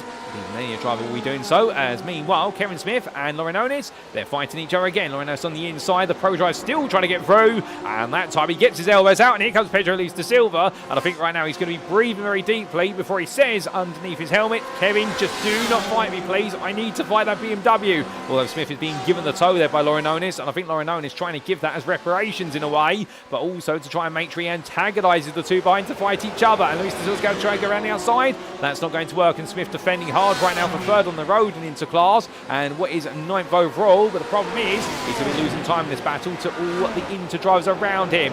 As he goes a bit defensive there into the cutting, but to be fair, he's putting on plenty of entertainment for us. Max Wheeler, meanwhile, starting to try and put some pressure on Christophe Debar, but Debar has pitted on lap number 6. And therefore it does mean that as a result, Debar now in a different race to Wheeler, who has yet to pit in his BMW, and Joris Petersveen separating the two of them. And this is not good viewing for Petersveen, or indeed anyone as a fan of the 351 drive, because we jump on board, we need to clear that BMW. The only problem with that BMW is it is a very quick car on the straights. It's the fastest, typically, as associated with long stretches of tarmac, although there are some circuits where it's a bit of a cornering beast, where it's been previously, as Petersveen gets a bit too close there at what was McPhilly Park's entry, and in fact had to lose out there. The car snapping loose on him because of the fact he didn't carry the speed. And these cars, they are more aerodynamic than a GT3 in the modern era. That's the car parked up there. My eyes do not deceive me, surely. Who on earth is that parked up by the barrier? Was that Gavin Corby parked up? Well, don't quote me on that, ladies and gentlemen. There was a car sat there for a moment, and well, it was out the way coming out to the dipper, but only just. Well, definitely a bit of a hair-raising moment for anyone coming on through that scene, but they somehow all survived it. But back to what we're talking about here. Petersveen now into tow on that BMW of Max Wheeler. Can he find a way through for 11th place in Pro? The answer is going to be yes, he may do so. He's going to go on the inside. I think Wheeler's not going to be able to fight this, and lets it go. And the Audi-powered BMW there of Max Wheeler, well, tucking in behind Petersveen, and therefore to let it go, knowing he's in a different race strategically, and therefore there's no real value at this point in fighting. He may as well sit behind and do some fuel saving instead. But we come back to your interclass leader, Mark Calsberg, who right now has Rian Casti looking up the inside. Casti getting a little bit of an itch that he needs to scratch, which is he wants overall 4th place. And the reason is because Klaus Vosberg right now is not making too much headway up the road, and in fact Casti, based on lap delta, is is the faster driver by a couple of tenths a lap when he's in clear track. So that's the thought process there. Meanwhile, Pedro da Silva on the inside of Kevin Smith. No, in fact, on the outside there, let me correct myself. As he comes in towards turn 3 and 4, he's still fighting. Christian Ablas is over the back of this. So Ablas is being brought in right now, and the Gazix Racing Team driver, and I do love that helmet, I must say. Indeed, keeping the theme of very colourful cars there. Right now, the Austrian driver trying to make some more progress, and Smith really being rode there by Luis da Silva. Any closer than that right now? I think Luis da Silva will be going too wide over the mountain, and it's not normally what you see, but he wants this place, and he knows he's got so much more pace at this point with Devidas Lauronis now already 3.5 seconds up the road. That is the damage that Pedro da Silva will feel that Smith is doing to his Racing Pro, but Smith in turn wants to battle for overall position, and at the end of the day, if he wants to do so, then he's allowed to do so. There's nothing wrong with that. There's nothing in the rule says that you have to let another class driver get on through. It's only if you're going to lap down you have to do that.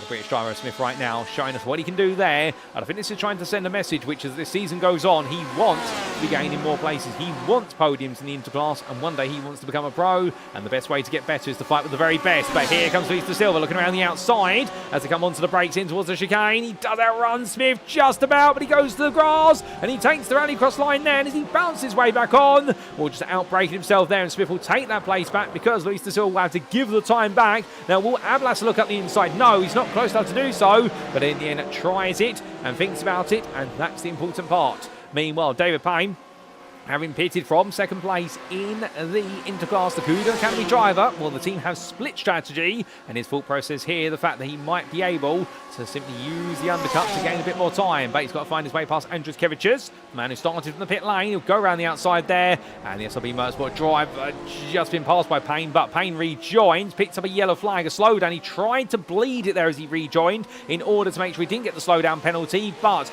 Andres Kevicius saw what was going on there and immediately went on the attack, and Payne now does get rid of the slowdown, but it's going to be the 293 driver continuing to put the pressure on here for 10th place as they head in towards the opening bend. Onto lap 14 they go, and definitely we've seen some brilliant battling so far, and long may it continue. But meanwhile, leading the club class, 15th overall, Mark Kent, still a very lonely existence up the front, with the Full Tilt Virtual Motorsport driver keeping it all together. What else is happening in club? Gareth Newton is currently second, the GTE Championship Vertex driver in a Corvette that's looking pristine, and Dwayne Hoffman has just moved up to third place. Hoffman gradually making ground where others have pitted, and indeed a lot of drivers are now pitted in the club class, but also a lot of drivers have been caught up in mistakes. So Hoffman, I think at this point, thinks to himself at the moment that again, slow and steady wins the race, or at least could see him back onto the podium, if not at least a top 5 today. But Nathan Healy as well, pitted very early, pitted on lap number 6. And the Full Tilt Virtual Motorsport driver, I think he'll be itching for a potential podium, in the fact where he started in 7th place, where he was batting for the podium when he pitted. So it's all going to be give or take. Meanwhile, we can see a few of you asking what's happening with this man, Gianluca Rospo, and there's the running rumour with regards to the incident he was involved in earlier on, that he may have damaged or broken his wrist, but he's carrying on and putting on the heroic performance. And to be fair, well, currently third, the third lap was when it all went wrong, but he's 7th in club. He does have a bit of a situation whereby he is likely to have to pit again to take on some fuel. Therefore, the Deep Motorsport driver is likely chasing a top 10 in the club class today, as Jaden Innes is falling a little bit further back at the moment. You can see Innes in the white and light blue car, as John Becker has just towed to the pit lane, and we'll get her a scoop on that very shortly. What's happened to Becker? I think something's gone wrong at Forest Elbow, but Rosberg at the moment carrying on, means to finish the race as he started, but Jaden Innes of course chasing after him, and he does have the advantage of having pitted on lap number 8. Therefore the Canadian driver here will be a pit stop clear, as meanwhile we have had Clive Vella come into the pit lane, as he does so in the orange and green GP Sport Vertex car. Renee Maurer comes on in as well, the other Lipa esports machine, and well, making his way out of the pit lane, that is going to be Kevin Smith, who was passed by Pedro da Silva slightly off camera before he pitted, and well, he makes his way back out. And where does he come out? He comes out only a second ahead of Jan Lintz. So Lintz right now catching up, and well, that battling between Smith and Luis da Silva really bringing Lintz into contention here for what is 7th place in the Interclass on the road at the moment. We believe it is effectively for a spot inside the top 5 when all the pit stops are done. Indeed, we've got quite a bit of strategy still to play out here before we really know who's battling for where. But to get towards the halfway point of this race, well, a lot of pit stops have been done towards the front. We've still got a lot of pit stops to come as we do show you the number of pit stops that drivers have served. And indeed, our top 13 yet to pit. Mikhail Abasek and also Max Wheeler, the anomalies further down in 16 and 17, who yet to pit. We also do have a lot of one stops on there where they will need to make another stop due to the fact they pitted far too early to repair damage and not take the fuel on to get to the end of the race. So therefore it does make things a little bit topsy-turvy. But looking to Ryan Cassidy, meanwhile, the Irish driver has the leader of Inter still behind him, Mark Calsbear there, just slipping onto the toe at this point. And understandably trying to do some fuel saving and some tyre management, give himself a much more comfortable second stint. John Shamblin, we do know we've got the Shamblin fan club out there, and well, as he tries to do the Shamblin shake, as we're going to coin it, the Concord Motorsport driver, I can imagine that would be what he would do if he was on the top step of the podium. He'd have to have a dance which renames that, and indeed that would be a tribute to the Harlem shake. My goodness, the Harlem Shake, that was an internet meme, wasn't it? The best part of 10 to 15 years ago. That makes me feel really old when I think of that. But right now, this isn't getting old to see John Shamblin on the charge. Currently second in the Interclass, but without a pit stop. So therefore, we believe he is most likely third strategy-wise. He will be in the fight with Conley 2 and Kevin Smith for what could be second through to third or fourth. But heading upwards, we say hello to Harris Kevin there, who says nothing like a deuce and a half on the roads are there to teach you what you need to know about motorsport. And, well, I do believe we have a few military veterans out there, referring to Fallujah. And well, I do believe Deuce being Mardeuce or the M2 Browning there. I do believe John Shamblin, a military veteran as well, if I'm not mistaken. And good to see vets there out enjoying sim racing as well. And when they're not roaring in Humvees, they're roaring to the scream of a 9,000 RPM 6-cylinder machine. But as he heads on around, well, meanwhile, coming on down, we do look to none other than what is the growing battles in the Interclass, and that's by this Andruskevicius, who right now knows he's not in these battles strategically. He's just out there to have some fun on the road. And well, Clive Vella and Derek Haynes just in front. Those two are definitely fighting for position, we believe. Well, Vella having pitted much later by comparison with Payne, and in fact has gained a lot of time as a result. For Vella, as though Vella yet could be looking for a podium here today in the Interclass if this continues, and if so, it'd be a very impressive performance. And then again, he has got Smith and Lintz in front of him, and Conley too, so it could really be actually a fight for the top 5. There's a bit of a shot there that David Payne has fallen so far back, but he did have a bit of an incident where he made his way to the pit lane, so therefore that would explain it. The Trudeau Academy driver in the 224, so for that 1-2 for the team in the Interclass, may just have to wait a little bit longer. But speaking of an incident, we had this for John Becker back on lap 13. What exactly happened to him? Now, this was the Valent Racing Team driver making his way towards the end of the mountain into Forest Elbow. He went onto the brakes, very tight entry line there, carried too much speed, and straight into the barrier just like that, completely bringing the car to a halt, and that would have been a tow to the pits. Meanwhile, we had this for Ivan Halpka. This was the privateer, and the lovely red and black Corvette came out of Quarry, out of the cutting into Quarry, took too much curb at turn 5, hit the barrier twice. They broke the front right suspension. That car was only going one way, it was to a barrier. And we of course did have this for Flavian Tieffri on lap 15. So 2 laps later, the Valent Racing Team having a nightmare day, and he, oh my good lord, a big knock to the barrier there, and essentially doing what Isaac Fairweather almost did earlier on in the race with the brush to the barrier for him. But Tieffri in the end going around there, and the car having to be towed. And I think a little bit shaken, but in the end towing the car after what was a complete nightmare moment. But meanwhile, speaking of nightmare moments, we have had Towns Vosberg have a tow to the pits immediately from what was the top 5 overall, ladies and gentlemen. We've also had Ryan Cassidy come into the pit lane. He's had to tow. We've got several drivers having nightmare moments, and Mark Hutchinson right now has got, hold up a second, no, surely not. And that is the interleader of Mark Calsbear. He's got a meatball flag. Makuda Academy driver's been involved in some sort of contact with a barrier or another car, and Sonny is the interlead, not going to stay in this man's hands. No, it's not, because there's John Shamblin. Shamblin comes on through, but remember, we do not know where Shamblin is in relation to Conley 2 or to Kevin Smith right now. We believe that Shamblin at the moment would be battling for somewhere that would have been third place. Now it's effective for the win in the Interclass, because Mark Calsbear will fall to the pit lane. Now do keep in mind as well the fact that given he's surviving, he's not far away from the pit lane. Surely he's going to be coming in shortly. He'll come in. He's got a fast repair. He's not out of the race, but he's losing a lot of time right now as your British driver. And as he comes on down, he comes into the pits there, tries to get the car to pull into the pit lane, and does so, but this is a big twist This is a very sudden twist in the narrative of the interclass race. And, well, is this now going to see a new winner in the class today? Or will we see a recurring name? Well, he makes his way on down here. And after that winner, Imola, you can understand the fact that he would like to make it 2 in a row. But it may not be possible anymore. So he makes his strategy play out. Where is quality 2? Here he is. So the We Pay 300 esports driver is, by looks of things, going to clear Carlsberg just about. Carlsberg being serviced at the moment. The fast repair will not add any time onto the pit stop.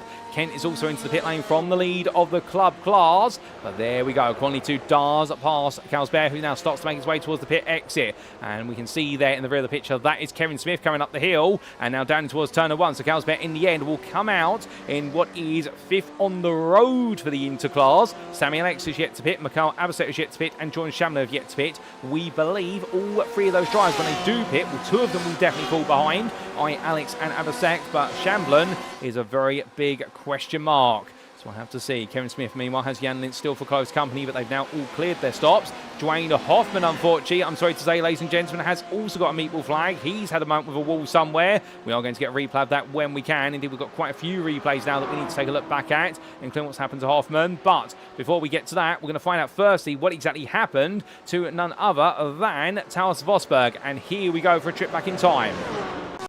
Now, this was Vosberg at the time inside the top 5 at SRB Motorsport, coming down from Skyline. Oh, there's already a car got wrong there. That was the Inosis Esports car of Victor Chamorro. And Vosberg came into the scene of the incident. Then Ryan Cassidy also got caught up. Oh, my goodness. And then that was Mark Carlsberg coming into the scene of the incident. So how did it start? Well, this was Chamorro getting it wrong. So he came out of Fenway Park. And as he made his way over the rise, well, come over Skyline. And the car carried too much speed. And it bounced loose there into turn 12. Hit the clearway board. And as he did, then suddenly that was one car into the side, and then here come Ryan Cassidy down the hill. Well, in fact, we'll see Cassidy just get it wrong there under brake, and I think he was intimidated by seeing the car there and perhaps had a bit of a panic moment. This was Cassidy coming on down. No, in fact, he hit the barrier there. Oh, I didn't believe that. And Cassidy getting it wrong before he got to the dipper. That explains it, and that puts all the pieces together. Meanwhile, this happened to Dwayne Hoffman a little bit later, the man who was running inside the top 5 in the club class. And, well, coming down the mountain, over Skyline, in towards the dipper, carried a bit too much speed. And as he did so, the rear of the car slid to the barrier. Oh, goodness me, for the full tilt virtual motorsport drive. That's not a mistake you want to make. And then car into the side, that was Alvin Hauptke. And in the end, they all tried to get going, but it caused a bit of a traffic jam. And, well, in the end, that was none other than was Amos Zelinskas also coming to the side of it all. I think there's going to be some words between those drivers when this race is done. But back to your live racing we come, ladies and gentlemen. We've still got plenty of pit stops to come for some leaders out there. You can see on the timing tower who's pitting and who's not. And, well, there are some plentiful question marks there. And, indeed, anybody else makes a small mistake and saying this race could be completely turned upside down once again. But, of course, what that suddenly means is that for Gianluca Rospo, who's now up into 5th place in club, well, if he can save the fuel, having pitted approximately 3 laps before what is the biggest width of the pit window, because we have had a few drivers pit on lap number 6, thinking that they can fuel save enough in order to be able to do that and take a slender amount of fuel. Well, Rosberg right now, if he can fuel save, he could theoretically be on course for a top 5, although Jaden Innes will be closed up quite quickly. There you can see Innes in the rear of your picture, so it's going to be a tough task here for Rosberg to do this, but if he can, it is going to be a complete turnaround, and understandably the Italian driver here is going to go down the Hall of Fame as having one of the best performances of the career of the series. But let's not say it's going to happen yet, because he's still got to do another, what is approximately 10 laps including this one, and he's got to make that fuel tank go long. But to extend that fuel tank, he is going to have to start to lose some pace at some point, or hope he can use the slipstream of another driver. As meanwhile, Mikhail Salcuni comes into the pits, fellow Italian player, the Verano Esports 118, now in from 7th. And Matthew Massey comes on through to take that place back for Spectra Racing. And he's had a very topsy-turvy race. They all have right now. And indeed, we've still got plenty of runners out there. Although several cars have had to retire from this race due to the damage they've picked up. But meanwhile, one driver towards the very front of the field who's not retiring at all is Philip Ansell for Coupe de Motorsport. And right now, the Swedish driver here, 18 seconds clear of Wilson Yu, looking to be in full control of this race. Albeit, to be fair, I can imagine inside that car right now, his concentration is going to be absolutely at the limit, just because the pace he's driving around at, his best lap of the race has been a 58.41. His previous best lap, or his last lap I should say, a 58.66. He is not far off of doing what is personal best after first personal best, but to do that you've got to be driving absolutely on the limit lap after lap And, well, I don't know how he does it, to be honest. The stamina levels must be huge. But, meanwhile, whilst he may not be in a battle, we do have a battle here for Christophe Dubois versus Christian Ablasser. And the driver just in front there, both of them, of course, in the Corvette. They've both pitted. Well, they've both not pitted, I should say, but they have both seen the strategy go long here, and therefore they are in a fight on the road and also in the pit lane. And Dubois here getting nice and close. Of course, Constantina effect always has a little bit of a deceptive play on our cameras, but Dubois does seem to be a little bit more confident at the moment for live sim racing, but he's just got to be careful not to become too overconfident. That dirty air will cause the car to behave differently. It really does take the downforce off the front of the GTE, and well, that's why he did go a little bit deep going through 17 to 18, and Ablasser will just get that gap back open. They've got a 6-second gap to Pedro Luis da Silva up the road from them, so therefore these two are really fighting at the moment for 7th overall, but most importantly 6th in the pro class. Going down the hill and in towards the chase chicane here. Well, right now, Dubois looking to be just 3/10 on average.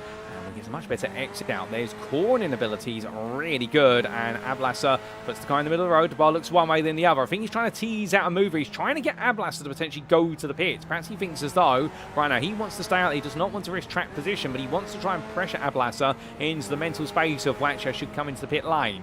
But we know the GazX Racing team driver is not easy to pressure as they go on to another lap. The car's coming out the pit lane there. That is going to be the repaired car. Victor Shimura for an OCC Sports. Back up to speed. It will be a lap down now.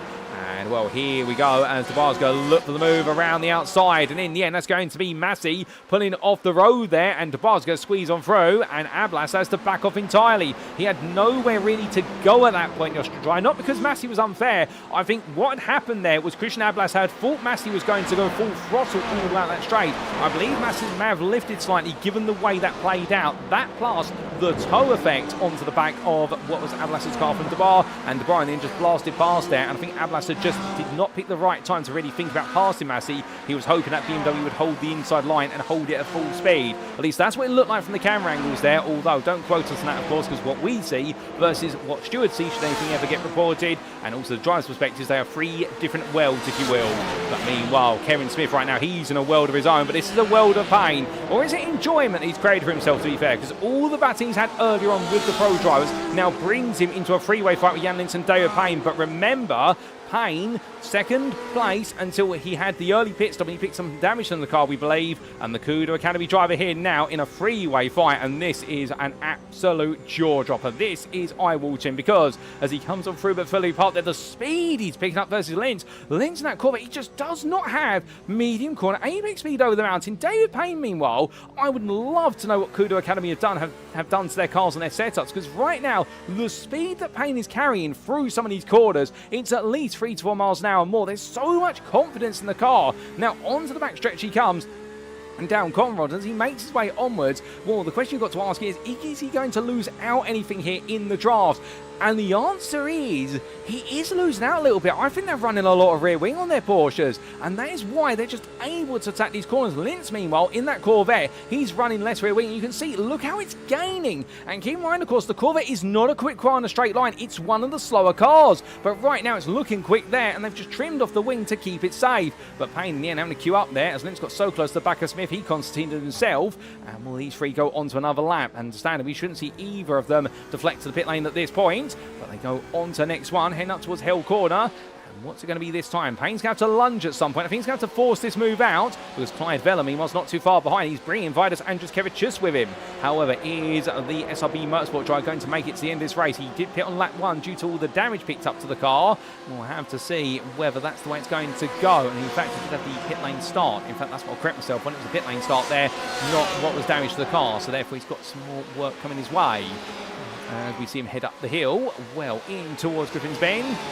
Changing him right now as Smith still keeping Lins at bay. Payne queuing up, and now as they make their way into that braking zone, well, that's a tap to the rear of Smith's car. Lins getting closer and closer. David Payne at this point, he wants to play here. Look at how close he's getting. This is going to get to a point right now. I think Payne's going to make a move on the mountain, but if he does so, where does he go for the move? Well, the only place you could really go is potentially, if you're going to dare to do it, you come through Quarry Bend and try and get it done there. Otherwise, out of the dipper perhaps, or alternatively just before Skyline, but it's so risky. But you can see he's about 3/10 faster over the mountain midway through it. But now he's just got to wait there, and the patience you've got to have as a driver at this point to essentially have to drive off limit. And remember, it's not easy easy to drive these cars off the limit, because the way that car's set up right now, mid-engine rear-wheel drive 911 RSR, it means all the weight is behind the driver. You control the car with the throttle. That's how you drive a mid-engine rear-wheel drive car, or any car that has the weight behind the driver. The rear tyres tell you where you're going to go. The more throttle you put in, the more you push the engine into the floor pan, and it forces the car down on the road, compared to, say, the BMW, which is front-engine rear-wheel drive. But hold that thought, because here's going to be a Corvette trying to look around the outside of Smith, but that was Lentz, and he could not make it work. But the thing with all these cars with a mid-engine rear-wheel drive, when you lift off the throttle, the rear of the car lifts up, and suddenly you lose control of the centre of mass. But meanwhile, Kevin Smith there almost went into the pit lane. I think he thought he was getting ready for a corner, but not quite so. And the Rhino Esports Edge Overlays driver there, well, almost making a bit of a blunder, but not quite so, as this fight for 6th place right now absolutely on rails. My goodness, I can tell you one thing, they may not be battling for the inter-win today, but these three drivers right now, they are battling to see who's going to be the winner of a dicey battle that's worth some good points at least. We can see that Clyde Vella and Andres Kevicius getting closer and closer in the rear of the picture, and Mark Kent, the club leader, is watching at a distance and probably thinking to himself, surely I'm not catching that before the end of the race. But here we go, Lentz looking around the outside in towards Griffins, and he's got a nose slightly ahead down to braking, but Smith on the inside is going to run him wide. And that's going to cause Lentz to go deep. Here comes David Payne then. Gets a smooth run through the corner. Can he go all the way around the outside? Into the cutting they go, and Payne in the end just a little bit too wide down on that outside line. You've got to be fully committed, which he was, but the problem is the risk of understeer is so gravitas there, because of the fact the marbles will just pull the car away, and in the end the British driver just not able to find a way round, so he has to wait once again. But Vella now half a second closer as a result of the fighting between the trio just in the first 2 quarters of the lap. And well, as we do look a little bit further down, Sebastian Schwerdweger here behind Dwayne Hoffman. Now Hoffman has recently pitted, of course, to repair the car, but also to carry on with his strategy. And Schwerdweger, an into driver, he will look to get on past soon, but there will be a change for overall position only, as meanwhile Gareth Newton is into the pit lane, and he's out of the pit lane as well. And as he exits, well, he comes back out in 2nd place for GP Extensport Vertex in the club class, so a happy pit stop for him. Meanwhile, are there any other battles on the road at the moment? It seems not quite so, as Nathan Healy looking to make it a double podium here for Full Tilt Virtual Motorsport, although it may not be quite all 3 drivers on the podium, but it will be all 3 drivers in the top 5 should things finish as they currently stand. Meanwhile, Jaden Innes and Gianluca Rospo, well, there is Innes, and Rospo meanwhile still chasing after him, albeit Rospo at this time, I think, now really nursing this race, and his pace has dropped down by 2 seconds. I think Rospo has heeded the fact that he can potentially one-stop this race, even though he's pitted so early, but he is driving at the moment at least 2 seconds lap off the pace to save the fuel that's required. So he's having to take his time here in 6th place. Matthew Massey is a minute behind, so therefore Rospo can do this. He could actually effectively afford a pit stop here, and he'd be safe to do so, but he would lose sight of Innes should Innes have a mistake at all. So that's why Rospo does not want to pit if he can help it, because the top 5 could be possible if a driver in front of him should have a major error. But we come back to more fighting. Lentz and Payne back at each other again here as they come through turn number 2 for the 24th time.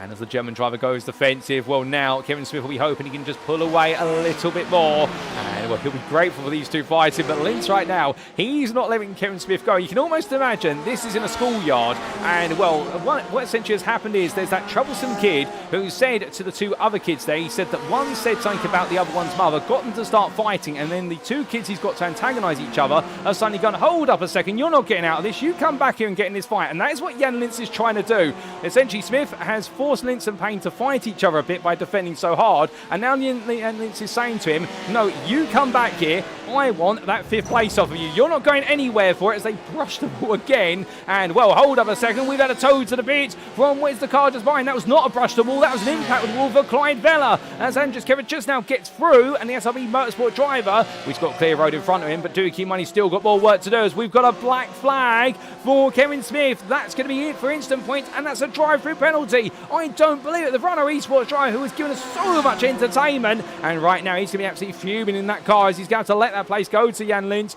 It's not going to be worth defending at this point in time. Oh, a bit of a touch between the 2 of them, and I don't think there was any malice meant in that. And in the end, Smith will relinquish the place there to Lentz, and well, It's going to be a trip to the pit lane, and with it, where's that going to put him? I suspect he peels the pit. That's going to put him down into the region. Well, in fact, it's going to put him down to 8th place in class at the moment, as in fact, Andres Kevicius comes in as well. So only putting down to 7th in the end, as we do see the SLB Motorsport driver to take that pit stop that we've been waiting for. But there's some pit stops out there still to be made, of course. Plenty of cars waiting on that final stop, and with Krishna Ablas being one of the many, with Joris Petersveen behind him. Heading over the hill. Well, right now for Petersveen, he knows by staying behind the guy in front, he's going to save some fuel if he needs to do so. We'll have to see whether it'll be worth it in the long run. But other battles out there at the moment, not too many it would seem. As meanwhile, we do have a yellow flag, a slowdown for Mikhail Salkuni, but he's going to clear that quite quickly off camera. And here we see Petersveen so close to the back of Ablas at this point, and Ablas, I suspect, just right now trying to get through this lap, and well, he'll be into the pit lane shortly as Wilson Liu comes in. Philip Ansell did pit on the previous lap, we should point out, we haven't missed that, so he will retake the lead. Here is the Cuda Motorsport driver, and well, this is going to be as straightforward as it comes to retake the lead and go on for the final 10 minutes now onto lap number 26 of what is a theoretical 30, and for Philip Ansell, it is going to be 3 wins on the bounce if he can keep it out of trouble. There's Liu being serviced still, and well, car being looked after. Mark Hutchins in, John Shamblin's in from the lead of the interclass, and this is one of the big question marks here as he comes on down. So these pit stops are being completed. We look to the blimp camera. There's Shamblin. Meanwhile, where is Quanley 2? 2, in fact, is a long way back here. He's just making his way down Conrad at the moment. He's into the kink and the chase.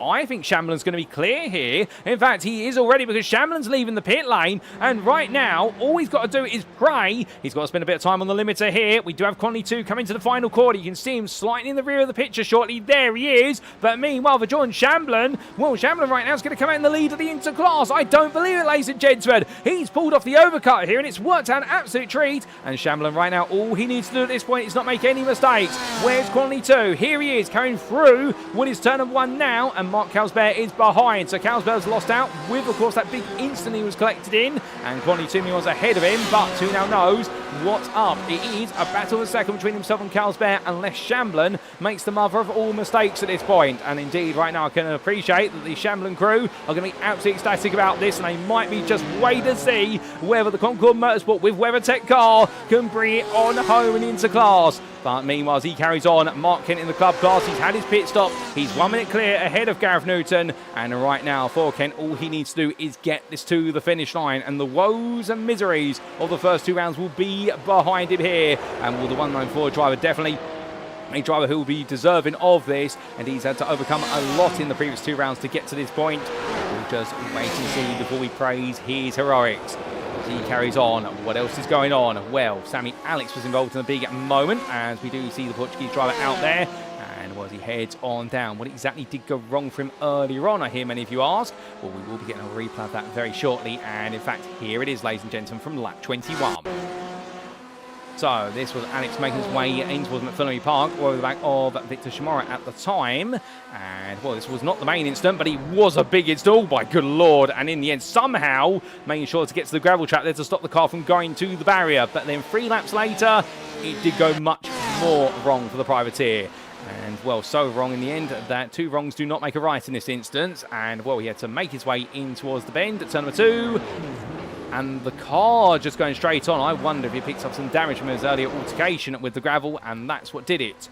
Well, with that, ladies and gentlemen, we go back to your live racing.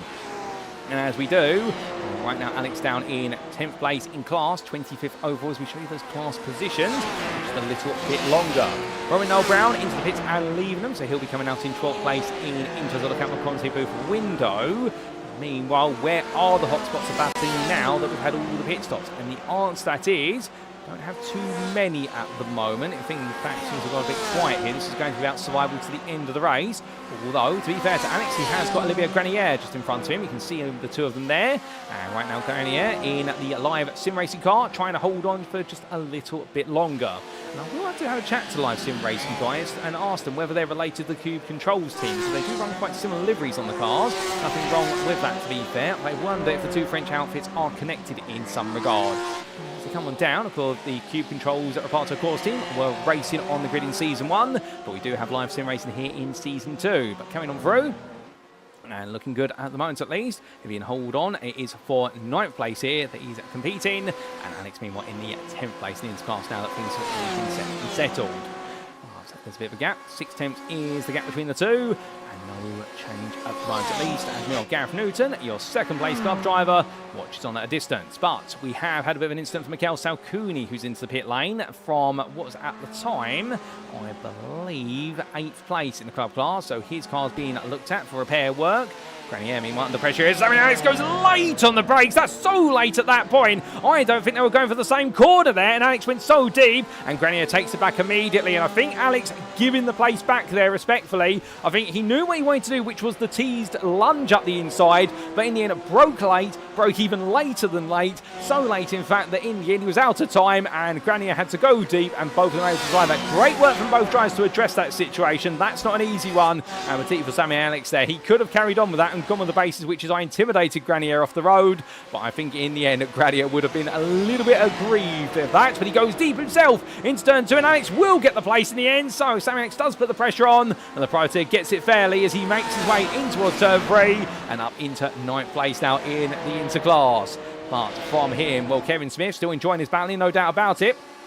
Witals Vosberg now trying to make his way up past, and Kevin Smith here, I can tell you one thing, it doesn't matter who it is who's around him, he'll fight everyone. You've got to respect the man for that. All bit understanding. I think the SRB Motorsport driver won't be too pleased about the fact he's having to try and pick his way past what is Smith, given the fact that he has got Max Wheeler not too far behind. There is Wheeler for context, the three-wheeler racing driver in the BMW.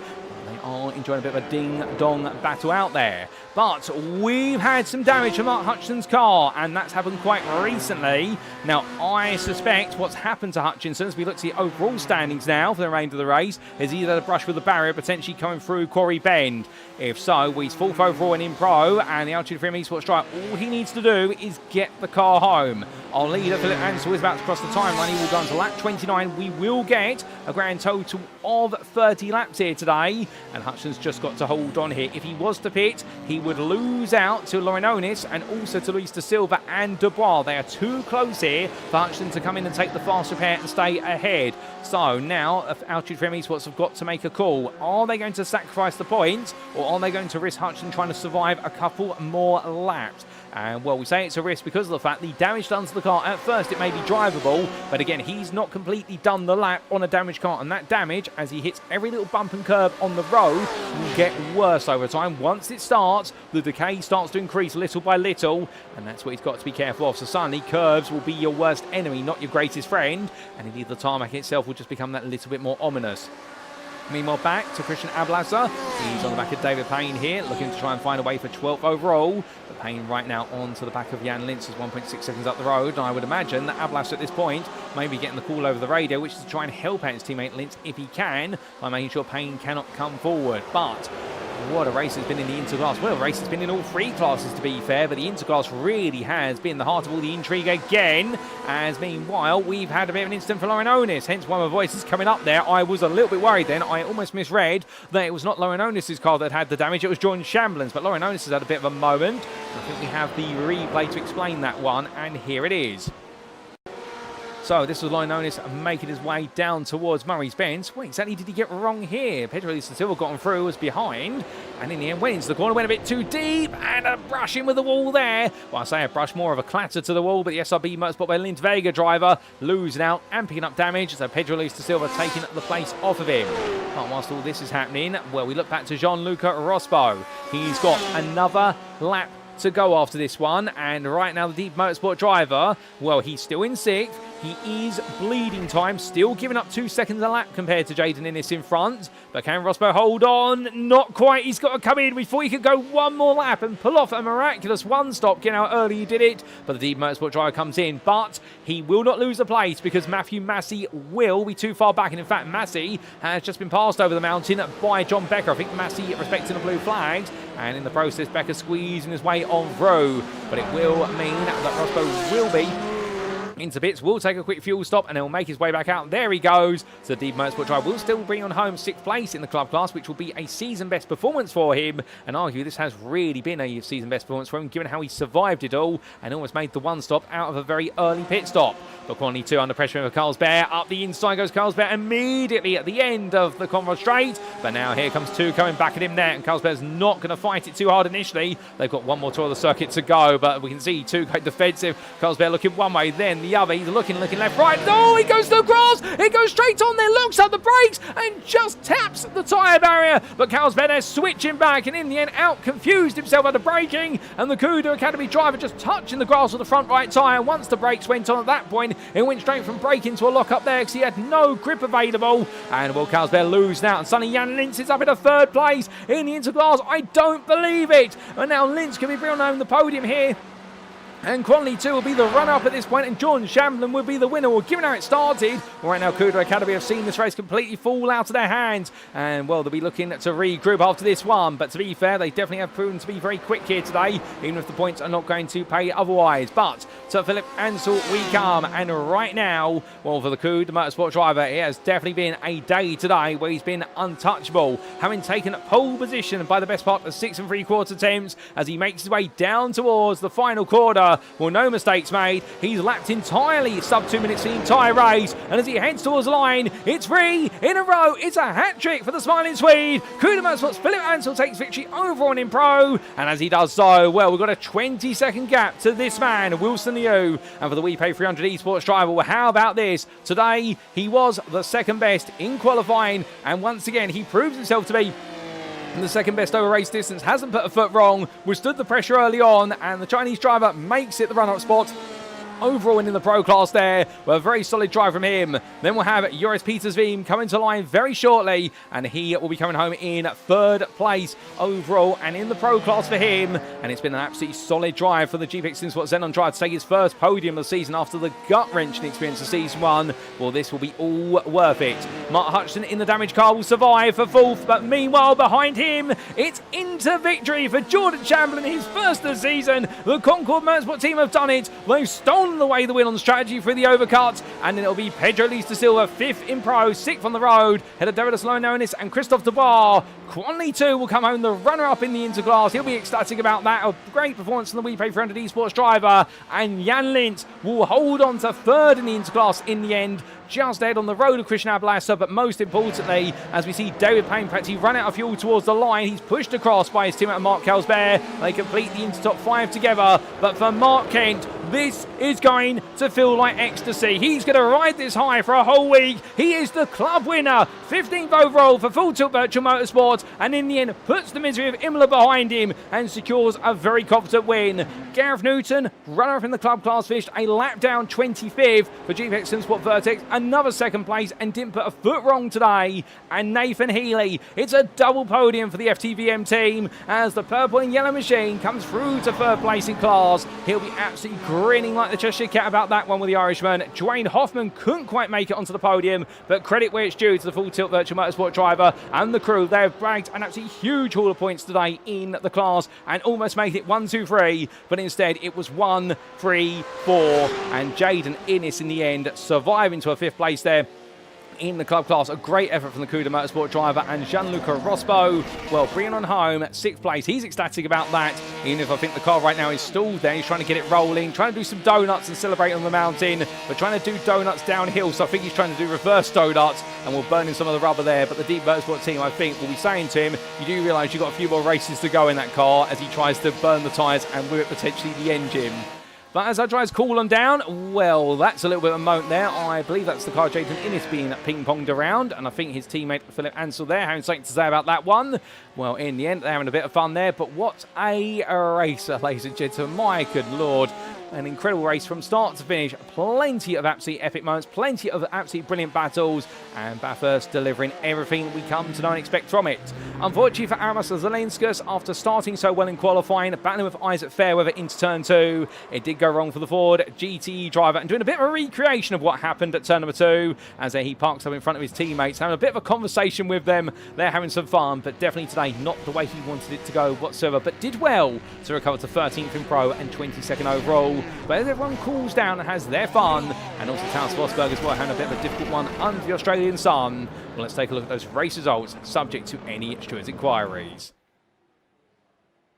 And as we can see, ladies and gentlemen, what a race it was here today. But overall, for round number 3 at the Mount Panorama circuit in Season 2 of the SimRacing International GTE Championship, Philip Ansell taking his 3rd win of the season, 3 in a row, and his most controlled one yet for Cuda Motorsport by 21.2 seconds over Wilson Liu, who for We Pay 300 Esports was 2nd best, and in the end with Isaac Fairweather being demoted out of the lead battle early on as a result of the contact with none other than what was the machinery of and Zaramas Zelinskas. Well, it did all come to Wilson Liu to try and bring on home the run-up spot. Joris Petersveen was a further 17 seconds behind, and the GPX SimSport Xenon driver joined a very comfortable and confident race, although he had to work hard for it and make sure he didn't hit the barriers, of which Mark Hutchinson did have a brush with the barrier at the end and relegated himself out of a podium, which would have been his best result of the season. But a 4th place there, he'll still be very happy with that for Altitude for M Esports in the Ford GT. John Shamlin, interclass winner there, 5th overall, and the Concord Motorsport driver today absolutely pinpoint on strategy, did not put foot wrong, went for the overcut, had a very short stop as well, got everything done absolutely right ahead of Pedro Luis de Silva for GPX SimSport Xenon, and it was Davidas Lorenonis for SLB Motorsport by Lind Vega, who had a solid race, although lost out versus his Portuguese counterpart right at the end. Behind the BMW driver, it was the Corvette of Christophe Dubois, who was 8th there for live sim racing, and from his 1.7 second gap to the man in front of him, it was then almost the best part of a 3-second gap to the man behind him, a Quanley 2, run up in the interclass there for We Pay 300 Esports. Jan Lintz completed the Inter top 3, and the Gazex Racing Team driver securing that podium spot, 10th overall, and best the rest behind him was his teammate of Christian Ablasser. David Payne and Mark Kausberg completed the Inter top 5. It was looking to be a 1-2 for Cuda Academy in the first half of the race, but it all fell apart gradually, not necessarily due to instances in their control, and then we did see just behind them Mikhail Abasek, a further 8 seconds adrift, and the Inox Motorsport driver there missing out on the top 5 in Inter, but still picking up some generous points. Mark Kent, your club winner, 15th overall. What a drive from the Full Tilt Virtual Motorsport driver, and indeed not getting anything wrong today, and indeed, as the saying goes, to finish first you must finish. We then did see none other than Rene Maurer in 16th ahead of Taos Vosberg, with Kevin Smith there 18th, battling hard with everybody who came his way today. But on reflection, I do wonder if he'll be thinking to himself that he's perhaps cost himself a top 5 as a result of that battling, and of course the drive-through penalty added to it did not help, but indeed that podium may have crept out of his hands as a result of the fighting earlier on. But still, the Rhino Esports Edge Overlines driver enjoying himself out there, we can't fault him for that, and Vidas Andrus Kevichus did a brilliant job to have started all the way from the back of the field and come home just behind him in 19th place. Max Wheeler completed the top 20. And outside the top 20, we do see none other than what was in 21st place, Ryan Cassidy, head of Aramas Zelinskas, and Chad Henson in 20th for Turbo Rensport. Of course, Zelinskas and Henson were both a lap down. We didn't really get to talk too much about Henson today, and I do apologise for that. And Sammy Alex there in 24th, just ahead of Gareth Newton. Gareth Newton, you run up in the club class there for GPX SimSport Vertex, ahead of Olivia Grenier and Clyde Vella, with Vella having a comfortable and confident debut to take a top 10 in the interclass, and Robin Noel Brown just behind him. Behind the 2 GPX SimSport Vertex cars was your 3rd place finisher in club. That was Nathan Healy, and the 187 driver in the end enjoying himself out there, ahead of Sebastian Schwerdweger, who ran off the top 30. Dwayne Hoffman missed out on the club podium, but wasn't too far behind. 4th in class, 31st overall for Full Tilt Virtual Motorsport after not setting a lap time in qualifying, and Jaden Innes was not too far behind him, but 2 laps down as classified. And then it was in the Cuda Motorsport driver to Gianluca Rospo, who did well to recover from his early instant, and John Becker there, 34th ahead of Matthew Massey. Then we did see 4 laps down to Mikhail Salcuni and also to Victor Chamorro, and then we came to your retirements of Ivan Helpka, head of Isaac Fairweather and Flavien Tiefri, and outside the top 40, but all classified as non-finishers, Kai Hitchler, Brian Beardsworth, Garen Corby, Marcus Clayton, John Ludbrook, Oliver Kemp, I should say, and Max Dean. But now we come to the class finishing positions, because this is where the points are made and paid. And in Pro, Philip Ansell, Wilson Liu, and Joris Petersveen were your top 3 for Cuda Motorsport, We Pay 300 Esports, and GPX SimSport, respectively. Mark Hutchinson, 4th place there, just missed out on the podium, but it will come one day. 8 seconds away, but still the best part of 9 seconds clear of Pedro Luis de Silva, who completed the top 5 for GPX SimSport Xenon today. He was 2 seconds ahead of Devas Lorenonis, the SLB Motorsport by Lind Vega driver, who enjoyed plenty of battling with pros and also inter drivers, and Christophe Dubois was not too far behind behind now, only a further 1.7 seconds adrift. The live sim racing drive was followed up by Christian Ablasser, who was 8th for GTE Racing Team. And then Rene Mauer for Liepet Esports and Taus Vosberg for SRB Motorsport completed the Pro Top 10. Max Wheeler was best of the rest in 11th for Freewheeler Racing, 7 seconds ahead of Ryan Cassidy, who you've got to feel for because he was on course for a top 5, if not a potential podium until his huge shunt into the barrier at Skyline. And in the end, Aaron Solinskas was a lap down, as was Chad Henson. And we did have the retirements of Isaac Fairweather and Nakia Hitchler. To the interclass we come. And here we can see, well, it's John Shamblin there taking the win for Concord Motorsport, his first win of the season, and taking that win by 14.1 seconds of Quanley 2. And the WePay 300 Esports Drive didn't have an answer to Shamblin today, but he did have an answer for the rest of the field, headed by Jan Lintz, the GTE Racing Team driver, who was 20 seconds adrift from our winner. It was about 9 seconds back to David Payne for Kudo Academy, ahead of his teammate Mark Kalsberg, who pushed him across the line due to fuel. And that was your top 5. And Mikhail Abasek, 6th place there, just behind, but ahead of Kevin Smith, whose late drive-through penalty spoiled his chance to the top 5. Vidas Andruskevicius took 8th place, ahead of Sammy Alex, who was a lap down. And the same for a lap down for Olivia Granier, who completed the top 10, just ahead of Clive Vella, who in the end did in fact take home best of spot in 11th there, not a top 10. But he still enjoyed his debut, I suspect, ahead of Robin Noel Brown for GPX Simsport Vertex. And it was also a lap down Sebastian Schwerdfeger. 4 laps down, Victor Shimara for Enosis Esports, the privateer. And then we did see retirements, unfortunately, for none other than Flavian Tiefri, John Lebret and Oliver Kemp. And then in the club class, meanwhile, we did see the victory go to Mark Kent, his first win of the season, finally converting pole to victory for the third time of trying, and the full tilt virtual motorsport driver, the only driver to finish on the lead lap in the class.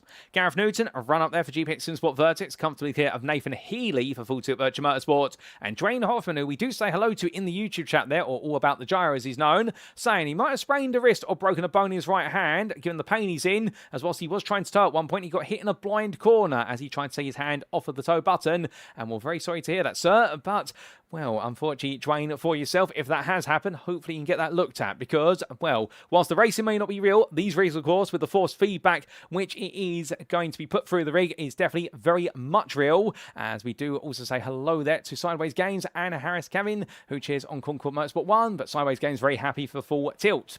But, as we do see Jaden Innes there, completing the top 5 for Kuda Motorsport, 2 laps down, where he was ahead of Gianluca Rospo and John Becker, and Matthew Massey as well was 2 laps down in 8th place for Spectre Racing, and then for Rhino Esports, Mikhail Salcuni, 9th there, ahead of the first of the retirees of Ivan Hopka, who instead was ahead of Brian Beardsworth in 11th, ahead of Gavin Corby, Marcus Clayton, and Max Dean. So that completes your rundown of the results, ladies and gentlemen, subject to any Schur's inquiries, which there may be some, but with that, whilst our racing is done, unfortunately, Corazon at 46.24, we don't have another race on the schedule today, only a 1 hour race here today for round number 3 of the championship, but we do have to complete today's broadcast, it's our post-round interviews, coming up in approximately 5 minutes time, so let's not waste any more time. We'll be back as soon as we can as our interviews get ready to get underway.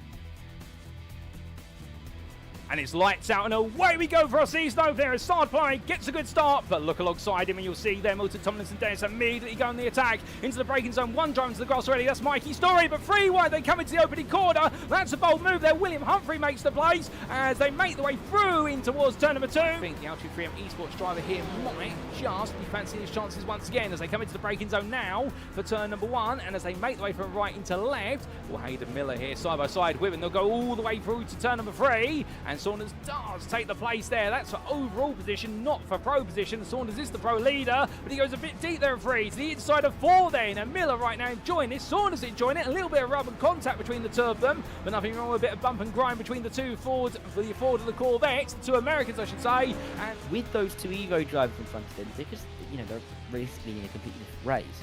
They're just a barrier up towards the likes of Rubino and Wendell. Oh, there's Rubino going off the road, and here comes James Bostock, past 1, past 2. This is a great little move from James. Oh, and look behind him as well. Hardiak, up high. He decides to come back down low. But Denny Plurger has really lost a lot of ground here. He's lost 7 places since the start of this race in that green Porsche. It is, but look at this for the lead. Hammond wants it. He's gone back down the inside. He got off the brakes again to let the car down the inside of Rob Mackay. And you said Rob was going to be clinging on at the front. And now he's clinging on to second. Great move by Lewis Hammond. Really good committed stuff. And look, down the inside, Richard White. He wants a piece of this in the Porsche. He's got James Bostock. And it's lights out and away we go here as Mirko Bortolotti goes exactly on the green, and as they roar the way down towards turn number 1, Martin Statman side by side with him, but look behind, Tim Perry under pressure, Miguel Leon immediately as the Inosis Esports driver tries to put the pressure on. Further back we've got 3, 4 wide, they're all in the crush as they come through the opening bay. Look back for the rear of your second place runner, Statman, and Statman right now for the Gazex Racing team. What he's trying to do here, I think now, is just hold on to second, and if needed, he may have to act as a bit of a buffer and perhaps sacrifice a little bit of his race for the race leader here, although Bortolotti, to be fair, I think might be holding some pace back, but here comes Lux in the tow, in towards what we roller coaster they come with the Virginian corkscrew. It's left into right very quickly here as they both make the way, and it's too wide on entry, but Lux gets ahead, it's up into second now, as it will be Martin Statman falling down to third, but Callum Lux does clear another one, and now only one car is between him and an opportunity of victory here tonight. Which is Perry going to make the move, or I'm going to have to make the move for him? Well, there's your answer. Perry's going to go on the inside here of Dean into the braking zone. Edwards gets to watch it from the popcorn seat view. Perry there being too wide on exit. Dean's going to try and hang around the outside. Does Edwards think about going up the inside as well? He gets himself ready for it in case there's contact, but there's not. Perry there being fair. Dean tucks back in behind. Lovely move there from Tim Perry. And I think meanwhile Beardsworth will hope they don't get close up in time as Beardsworth's going to look up the inside. He goes all in, and it's from very far back. He gets it stopped, however, and Beardsworth there nails the move, but Tillerson's going to come back at him up the hill. Does he go in on the brakes here? This is bold to do it on the inside. No, he does not. And Brian Beardsworth at the end, he gets it wrong. He goes out wide at turn number 6. Tillerson's going to be too wide with him, but too wide they're going to turn 7. Tillerson goes to the switchback there. 9 is no way through, and in the end they come down towards turn number 8. Well, there Tillerson backs off. He lets Hutchinson go around the outside, but is it the right call?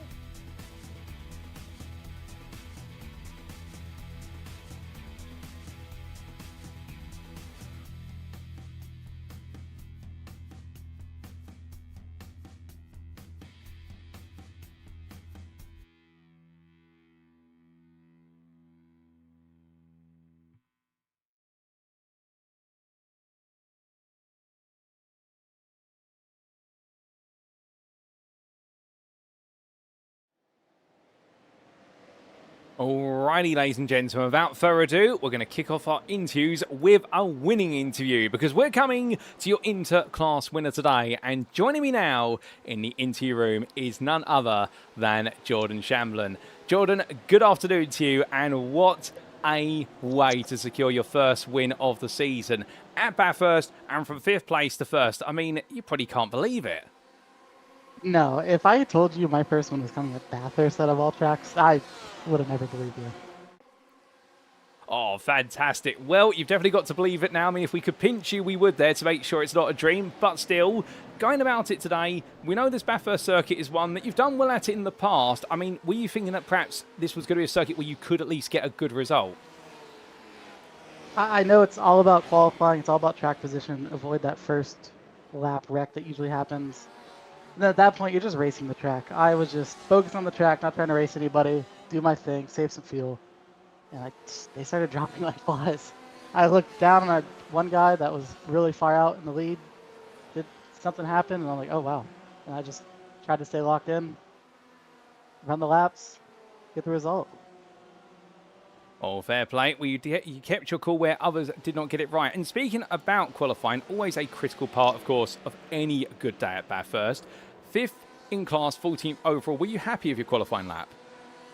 I was. After the traffic issues at Imola last week, I was really concerned about Bathurst, actually. But everybody's really respectful. Everybody's getting laps in.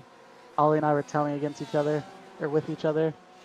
I liked it. I think 20 minutes in, hit my lap, and then I just took a break, relaxed. Well, getting in a good lap and having an opportunity to rest up a little bit, and then going into the race. Was your strategy always to go for the overcut? Because we saw you go the longest of pretty much any inter-driver inside the top 10, or was that a bit of inventing on the fly? No, you know me, Paul. You always hype up my fuel-saving strategy. I was basically lifting wherever I could, just saving fuel behind everybody. This Apex setup I had was a degree wing lower than most people, and this thing was hauling the nail on the back stretch and front stretch, and I just was lifting. It was great. It was the setup won this race. It was not me. Well, you may put it down to the setup, but to be fair, you had to drive the car to make sure it got to the finish line. So it is 50-50, the two of you. And as the race went on, we did see, of course, many of your rivals start to drop. We saw some huge incidents, perhaps none more so than for the Kuda Academy drivers, who both lost out, and also Kevin Smith. I mean, were you aware that you were naturally heading towards the win, or was this pretty much a, when you came out the pits, wait, what am I doing inside the top 10 and I'm leading? Yeah, to be completely honest, I saw the leader. I think he had wheel damage and I forget what corner. I passed him. And at that point, I knew I was in first. I started turning up the volume, just trying to focus as much as I could. I know I have a few people watching. Got a shout out.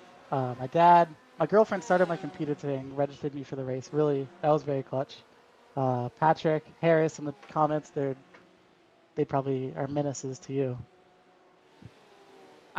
Oh, brilliant. Well, I can tell you one thing. Whilst they may be a little bit menacing, they're good fun to have. And I do love the fact you've got such a fan club around you. And also, of course, your dad tuning in as well. And your girlfriend helping you out, making sure you're all set to go. And with this result, of course, your first win of the season, is this now the doorway to more wins coming, perhaps? Is this going to just be a one-off? Or can we expect another one at, say, where are we next time out? By the way, I think we're at none other than VIR. That's another racist track. I really enjoy that track. I mean, after Imola, we'll delete that. That never happened. Great bounce back this week, and then next week just lock in again. Good points day, top 3 at VIR. Just try to point my way up and see where we end up. I'd like a few more wins. That'd be nice. Oh, most definitely. We'd love to see you chase a few more wins, but of course, time will tell whether those wins will come or not.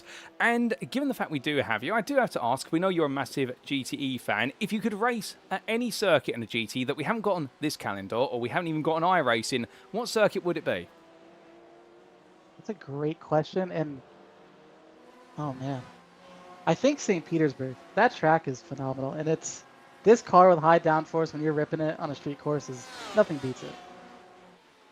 Oh, fair play. Well, I'll see if we can have a chat with the administrators for Season 3, when I'm sure it will come around, and see if we can get good old St. Pete added to it. But given the fact you have given a few shout-outs as well, of course, I do have one other little question to ask, which is, who do you see as your main rivals currently in the Interclass? Oh man, I'm gonna butcher some names. Anybody that was in that top 5, honestly, they have really good pace, really strong pace. And I honestly need to do more practice during the week, look at the data, get a little bit quicker, because consistency is not always just going to get me a win, especially as we count down the weeks towards the end of the championship. I'd say anybody in the top 5 in points right now is miles better than me, and I got a lot of catching up to do. Well, John, you may have some catching up to do, but you've definitely caught up to the pace today here at Bathurst. Congratulations on your first win of the season. We look forward to more podiums, if not wins, as the rounds go on, including at VIR next time out. But until then, congratulations, savour it, enjoy it, and have a wonderful rest of your day. Thank you, sir. Paul, it's always great talking to you. Thank you for commentating. Thanks for SimRacing, or SRI, for putting on the event. It's always fun. It's our pleasure, Jordan. Thank you for joining us for an interview. All right, have a good one. So hearing there from a very happy John Shamblin. He's so great to talk to, ladies and gentlemen. And I can tell you one thing, it's been a pleasure seeing how strong he's been in GTEs ever since I did start covering the Strength of Field races, albeit that was the best part of, I want to say, a year ago now or so, if not more than that. But glossing over the history aside, it really has shown today, as he mentioned there, his game plan. He was very happy with his qualifying lap, given the intensity of the field here in the Interclass, and also the fact he was able to put a good qualifying lap together at a circuit where he expected it to be difficult, but everyone was so respectful. So in the race, stayed out of trouble, just focused entirely on fuel saving. Said the setup of the car really was the saving grace today. It felt so comfortable to drive, and when he said it was the car, not him, well, to be fair, the driver's got to get the car around there. It can't drive itself. Indeed, it's not a Tesla-powered car, but as he made his way on around, the Concord Motorsport driver, John Shamblin, showed that today the way to win a race is just simply not to get caught up in all the drama, and he did it perfectly. And he fancies more chance of wins, and well, he's looking forward to VR next time out. And interesting to say, I'd love to see St. Petersburg on the calendar. Well, to be fair, rumour has it, it is being looked at being added to a future edition of the GT official calendar. And if it does, we know where it'll end up, don't you, ladies and gentlemen? In this series at some point. But with that, we need to end up interviewing a few more drivers, so let's make our way away for a brief moment. We'll be back very shortly to talk to another race-winning driver.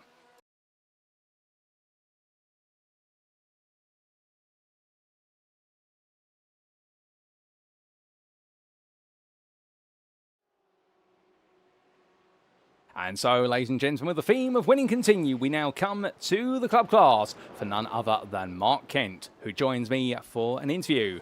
Mark, good evening to you. I mean, this must feel special. Imola must have felt heartbreaking when it all went wrong on lap number 7, but here today, you nailed pole position.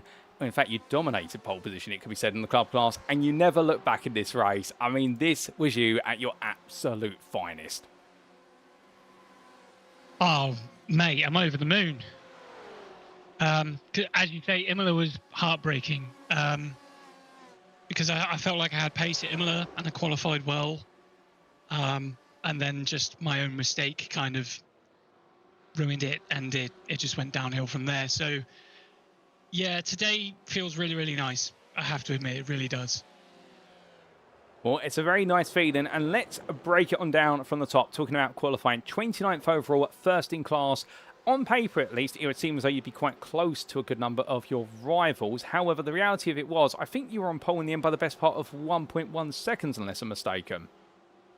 Was it really that much? I didn't realise. I just ran laps. I put in quite a lot of practice this week because obviously, you know, Imola did hurt a little bit. I was a little bit frustrated with Imola, so I've put in a lot of practice, and it's clearly paid off. Yeah, I didn't realise the gap was that big. Well, I've just double-checked. It wasn't quite. At one point it was, but in the end we did see Ivan Hupka manage to cut the gap down to 9/10 in the end. So he found a bit more time, but frustrations out the way from qualifying. Then going into the race, we did see you in the end deliver a very smart race. It looked as though at certain points you had a little bit of a tussle perhaps with some of the Intel pros around you, but as soon as they were getting alongside, I get the feeling you immediately said to yourself, right, just let them go. I don't want to lose any chance to win this race whatsoever. Yeah, that was the name of the game, honestly. After qualifying on pole, it was a case of just run my race. You know, I wasn't going to interfere with the Intel Pro guys because they're running their own championship. I think I did pass one of the other BMWs, I think. But I think perhaps they had a slightly different setup, so I was quicker over the top of the mountain than those guys. But yeah, like I say, I just ran my laps and tried to be smart. Yeah, I ran a very simple strategy of just run the fuel down, pit, fill it up, and go again, and it seemed to have paid off. Well, it definitely paid off for you today. Although, talking about setup, we did see a few drivers opt to go for setups which were more around what was straight line speed, so sacrificing some rear wing over the mountain in order to have what was quite a sizable speed advantage. How did you get to your sort of compromise and setup? Did you perhaps plan for the fall, well, if I can be that good on practice and I can take pole, nobody's going to touch me, so therefore I don't have to worry about the straights, perhaps? So the initial setup that we came up with was a little bit lower on the wing for the, obviously, as you alluded to, the straight line speed down the straights. But after some testing, we figured that it was a little too stiff and a little too loose over the mountain. So we tightened it up a little bit on the wing. We changed some preload as well. We lowered the preload just to soften the car up a little bit, and that did the trick. And I found quite a bit of time with that. So that's the way we went. Yeah, so we was running a little bit higher wing to maintain the car over the top. Just to compete with the Porsches, really, because they are honestly the best car around here. So just to make up the time there, we added a bit of wing, softened the car up a little bit, and it did the trick. Oh, it most definitely worked out very nicely for yourself, and you look so composed out there. In terms of strategy, we did see you in the end opt to pit quite early. We saw a lot of drivers go very deep towards the front, but you opted to pit on lap 17. Was that part of the plan, or was there just a space to open up? You thought, you know what, get the pit stop out the way now? It was part of the plan. We didn't fill the tank from the start. We ran about 2/3 of the tank. So we came in a bit earlier than everyone else, mostly for track position, but also just because the car, when it's so heavy, it feels like a boat, because it is a boat. So we ran it a little bit lighter just to maintain the grip over the top. Oh, it makes sense. A smart move there. And in the closing stage of the race, I mean, we saw you, like you mentioned only moments ago, battling with another BMW, and I do believe finding the upper hand in the end. But out of that final corner, running in 15th overall, it must have felt quite special to think, finally, I've done it 30 laps. I'm the only club driver to have finished on the lead lap. The race is done. The win is yours. Oh, I was over the moon to cross that finish line. Because Bathurst is such a tough track to drive. It's not only is it just really technical, it's bumpy, it takes a lot out of you physically, but also mentally. The level of concentration is just much higher than most other circuits. I genuinely am in awe of the guys up the front who are running the kind of lap times they're running, because they must be pushing the car to the limit round here. And yeah, hats off to them, because it's hard work. Well, to be fair, if you're in awe of them, I'm sure many of the club class drivers are in awe of what you've been able to do. You're essentially their benchmark going forward. And so we go forward to VIR in a week's time. Can we expect you to make it 2 from 2 there? I like VIR. It's a great track. I'm not sure what my pace is there at the moment, but I do enjoy it. So, yeah, maybe I think maybe a podium. I know there are some quick guys in the club class, maybe that just haven't had the luck that they need. So it could still be, a pretty tough job next week. Yeah, for sure. Well, it could be a tough job ahead at VIR, but we'll have to wait and see whether you're able to get going. Because as they say, when things get tough get going. Of course, yeah. But just before we do let you go, is there anyone you'd like to give a shout out or a thank you to live on the broadcast? Yeah, sure. My teammates, Dwayne and Nathan, really, really great guys. So wouldn't be the same team without the two of them. And also SRI for putting this league on, because it's fantastic and I am having an absolute blast. Oh, fantastic, Mark. Well, it's great to hear you're having a blast. You've been an absolute blast around the circuit today. Well done on taking your first win of the season, and we look forward to seeing if you can carry another one forward at VR in a week's time. But until then, savour it, enjoy it with your teammates, and congratulations once again. Oh, thanks, mate. I appreciate it. Thank you for talking to me. Thank you. So hearing that from a very happy Mark Kent, you can hear how much it means to him there in the fact finally securing that win that escaped him and really was heartbreaking at Imola. And talking about the fact that here today, coming off the back of that, the practice went in and the way that the team had set up the car, they wanted the car to be as comfortable as possible and as smooth as possible over the mountain, sacrificing straight line speed, but the BMW in the end definitely looked threatening over the mountain. And for Mark Kent in the end, well, to be fair, he had the right car for the job, and he got the job done in qualifying. Track position was always going to be vital, but when he took pole by 0.9 seconds over Hauptker, well, that was the marker he'd laid down, but then he had to make sure he didn't make any mistakes over the distance. And the best way to do that is make sure you've got a car where you feel 100% comfortable. Pitted earlier than most because they fueled up the tank a little bit less to give the car a bit of a lightness to it and avoid it being a boat. And in the end, he was swimming happily to victory, you could say, here in Australia. But can he do it again at VIR next time out? Well, we've got a bit of time before we do find out. But ladies and gentlemen, we've got more interviews to come, so let's not tarry, because up next, we're heading back to the Interclass, I do believe.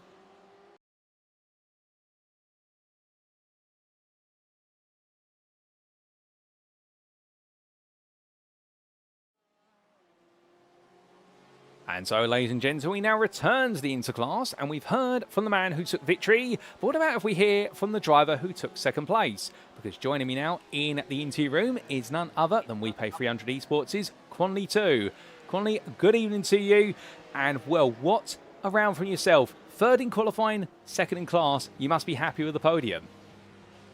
Yeah. I mean, it's such a crazy race. I didn't even think of that I can finish on podium, to be honest, because I had a bit moment early in the race where I had wheel damage going downhill, and towards the end of the race, I saw myself overall around P9, P10, and I just forced myself to not think about it and just focus on driving for not to crash on the track and lose any potential podium. It's such a crazy race. Oh, indeed. And I think you've summed it up really well there in terms of the level of focus required. Now, just talking a little bit about qualifying, 12th overall, third in class, a very close session if you remove our pole sitter from the situation. I mean, Carlsberg seemed to be on a bit of a place of his own. Were you happy with that third place, or was there more time out there? Yeah, I mean, I think I'm very happy with the third place. It's the qualify setup I run has 1 degree lower on the rear wing than the race setup. So I think it's all I can pull out. And yeah, I mean, and also I put like 3 laps of fuel because when I was testing on my own, if I go 4 laps, the rear wheel just won't catch. So yeah, I'm pretty happy with that. Now, just on that, out of curiosity for our viewers, of course, you mentioned there you're driving a much more loose setup, should we say, in qualifying compared to the race. So how do you adjust driving to a much calmer setup when you go racing? Because surely you're probably thinking to yourself, why is the car not going sideways? Why is it so calm? Or are you thinking the other way around, perhaps, this is calm enough now, I like this more? I mean, first when I get the setup, it's both the qualified setup and the race setup is pretty loose, and I actually turned up the rear wing on the race setup, and the overall goal is to have a stable rear end going up the hill, because I seriously doubt myself can focus for the whole race when going up the hill and just not lose it. So, and for the qualifying, it's just a couple laps. So I trained for that for like 2 days before the race, just for keep the car on the track during the qualifying session.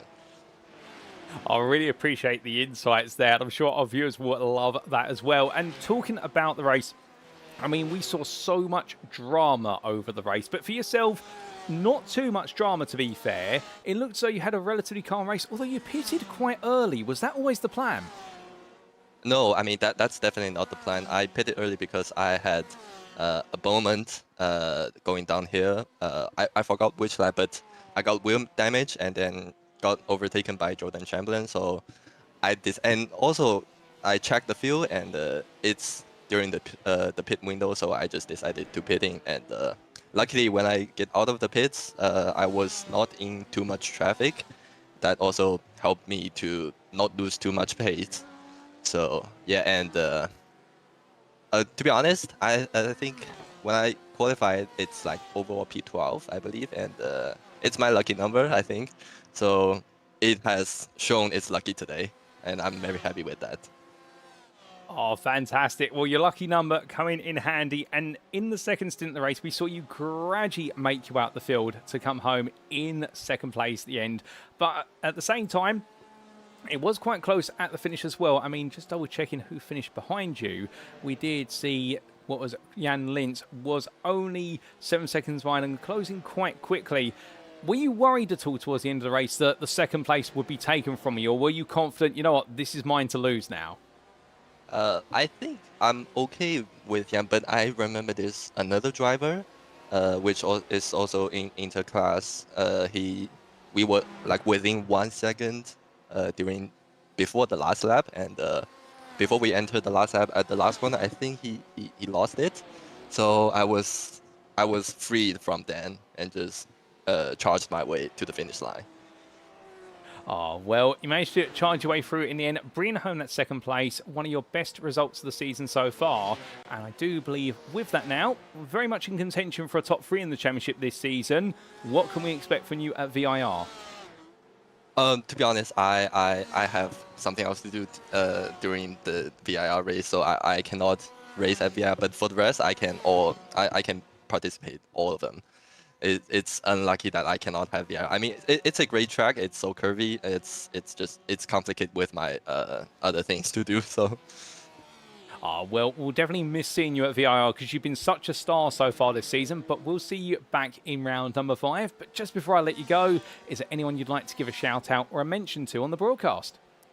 Yes, of course. I mean, Jordan has such amazing pace. And also I'd like to give a shout out to Bruno Key, although he's not here.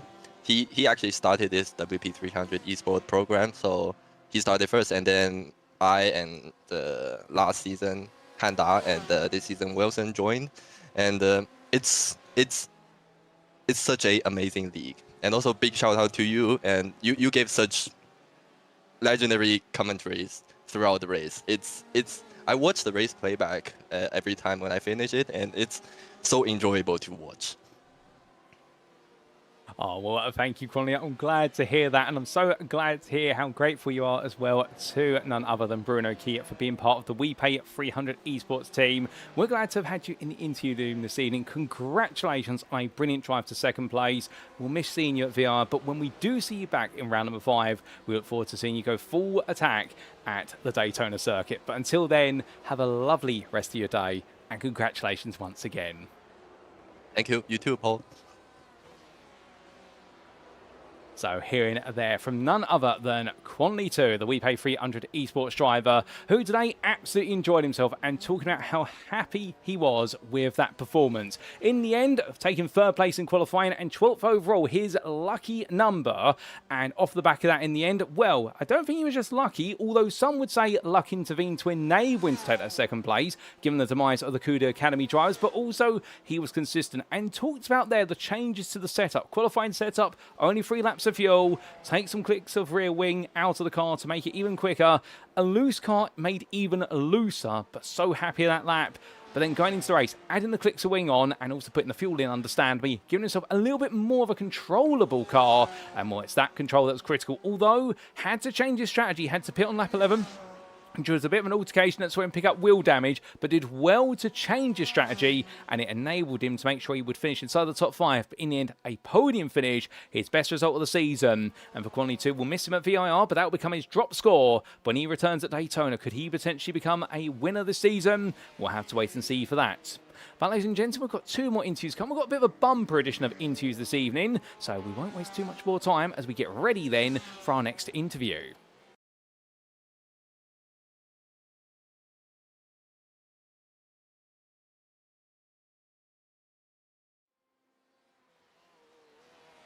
And so, ladies and gentlemen, it's my pleasure now to return to the theme of winners, because joining us now in the interview room is going to be none other than the man today who made it 3 in a row in the pro class. It's Philip Ansell. Good evening to you, Philip.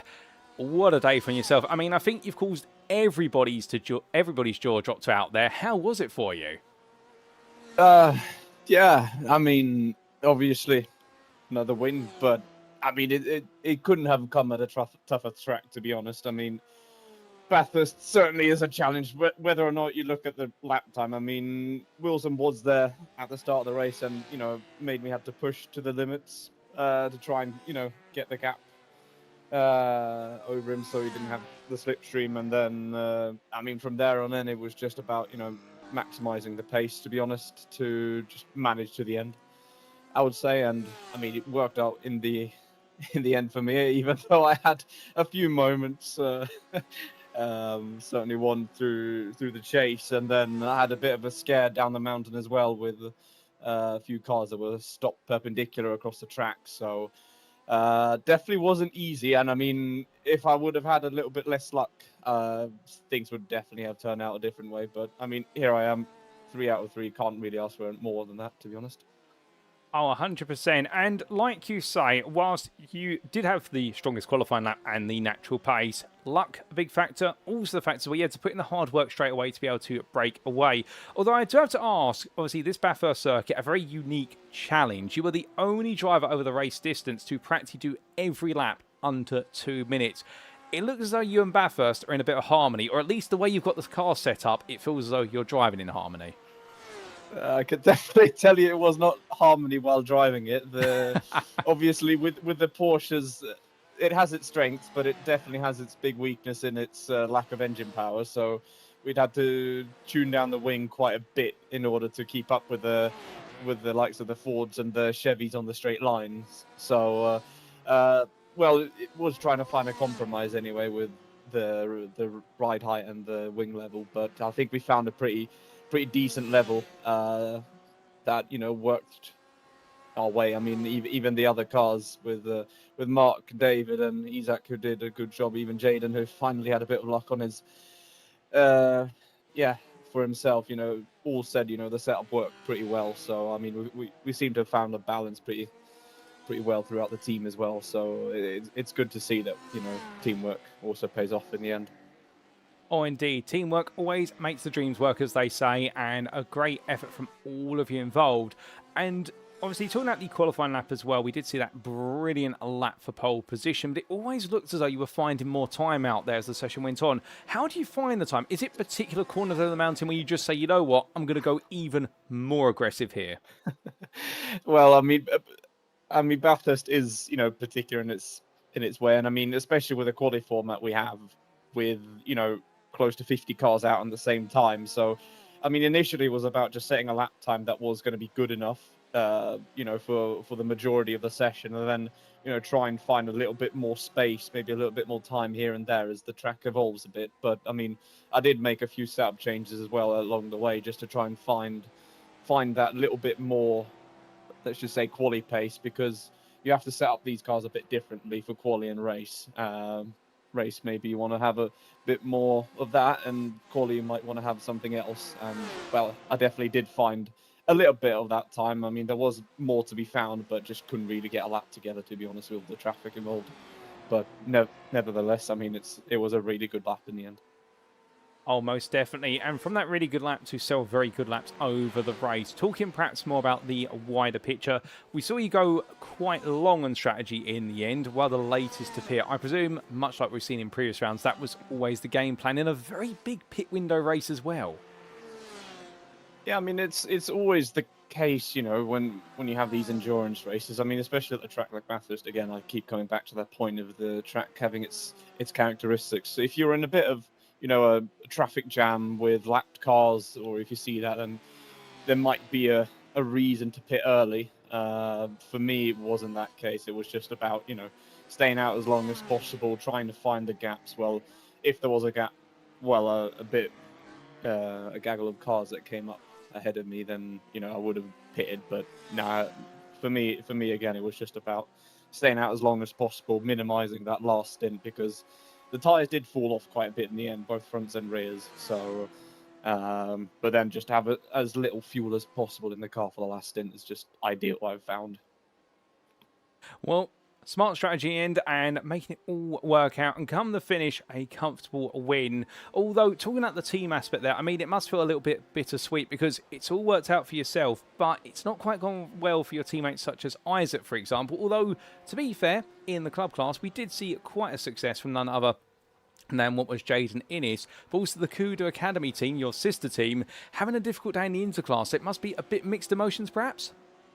Yeah, you could say so. I mean, obviously, Mark was the championship leader heading into this round, so, I mean, obviously gutted for him that, he was looking good for a good finish. And David as well, he's putting a lot of effort in these, this week leading up to Bathurst. He really felt like, this was his chance to, get some good points on the board. In the end, I think they got second and fourth. So, I mean, you can't be too disappointed. They're still ahead of the Kuda Motorsport team in the Constructors' Championship, or the Teams' Championship. So, they're doing something, that we in Kuda Motorsport aren't. But, I mean, Isaac, again, having a good qualifying session, and then just not really having the luck in the race with with this new rule that we had for Bathurst as well, with the tow. If you couldn't get back on track, you'd have to tow. So he had that, and then he had a big incident right in front of me and almost took me out of the race. So, but also it's nice to see Jaden finally finishing a race. I mean, he was looking also good for even better position, but had an incident up the mountain with a car across the track. So, but we take it in small steps. I'm here to try and teach the guys and help them as much as possible, while also competing for myself in the championship. So, but still, this is only round 3 or 4, I can't remember really. So, it's just to keep digging. Got a lot of rounds to win or lose points. So it's just to keep a level head, I think.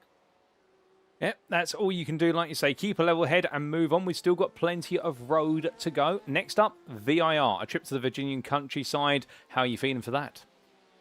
I think it's going to be a good race for myself. I'm pretty confident around there. I feel like it's a track that suits me normally. I did say this before Bathurst. We'll have to see what the BOP is like with the massive straight, which basically leads up into the only overtaking opportunity on the track, really. So, but anything can happen. Qualifying has been a pretty big factor. So, with a bit of less luck there, you never know what can happen really. But there's still a lot of drivers on this grid that can punish you for things, and it's probably going to be more of a straight fight as well with the track characteristics basically being flat out.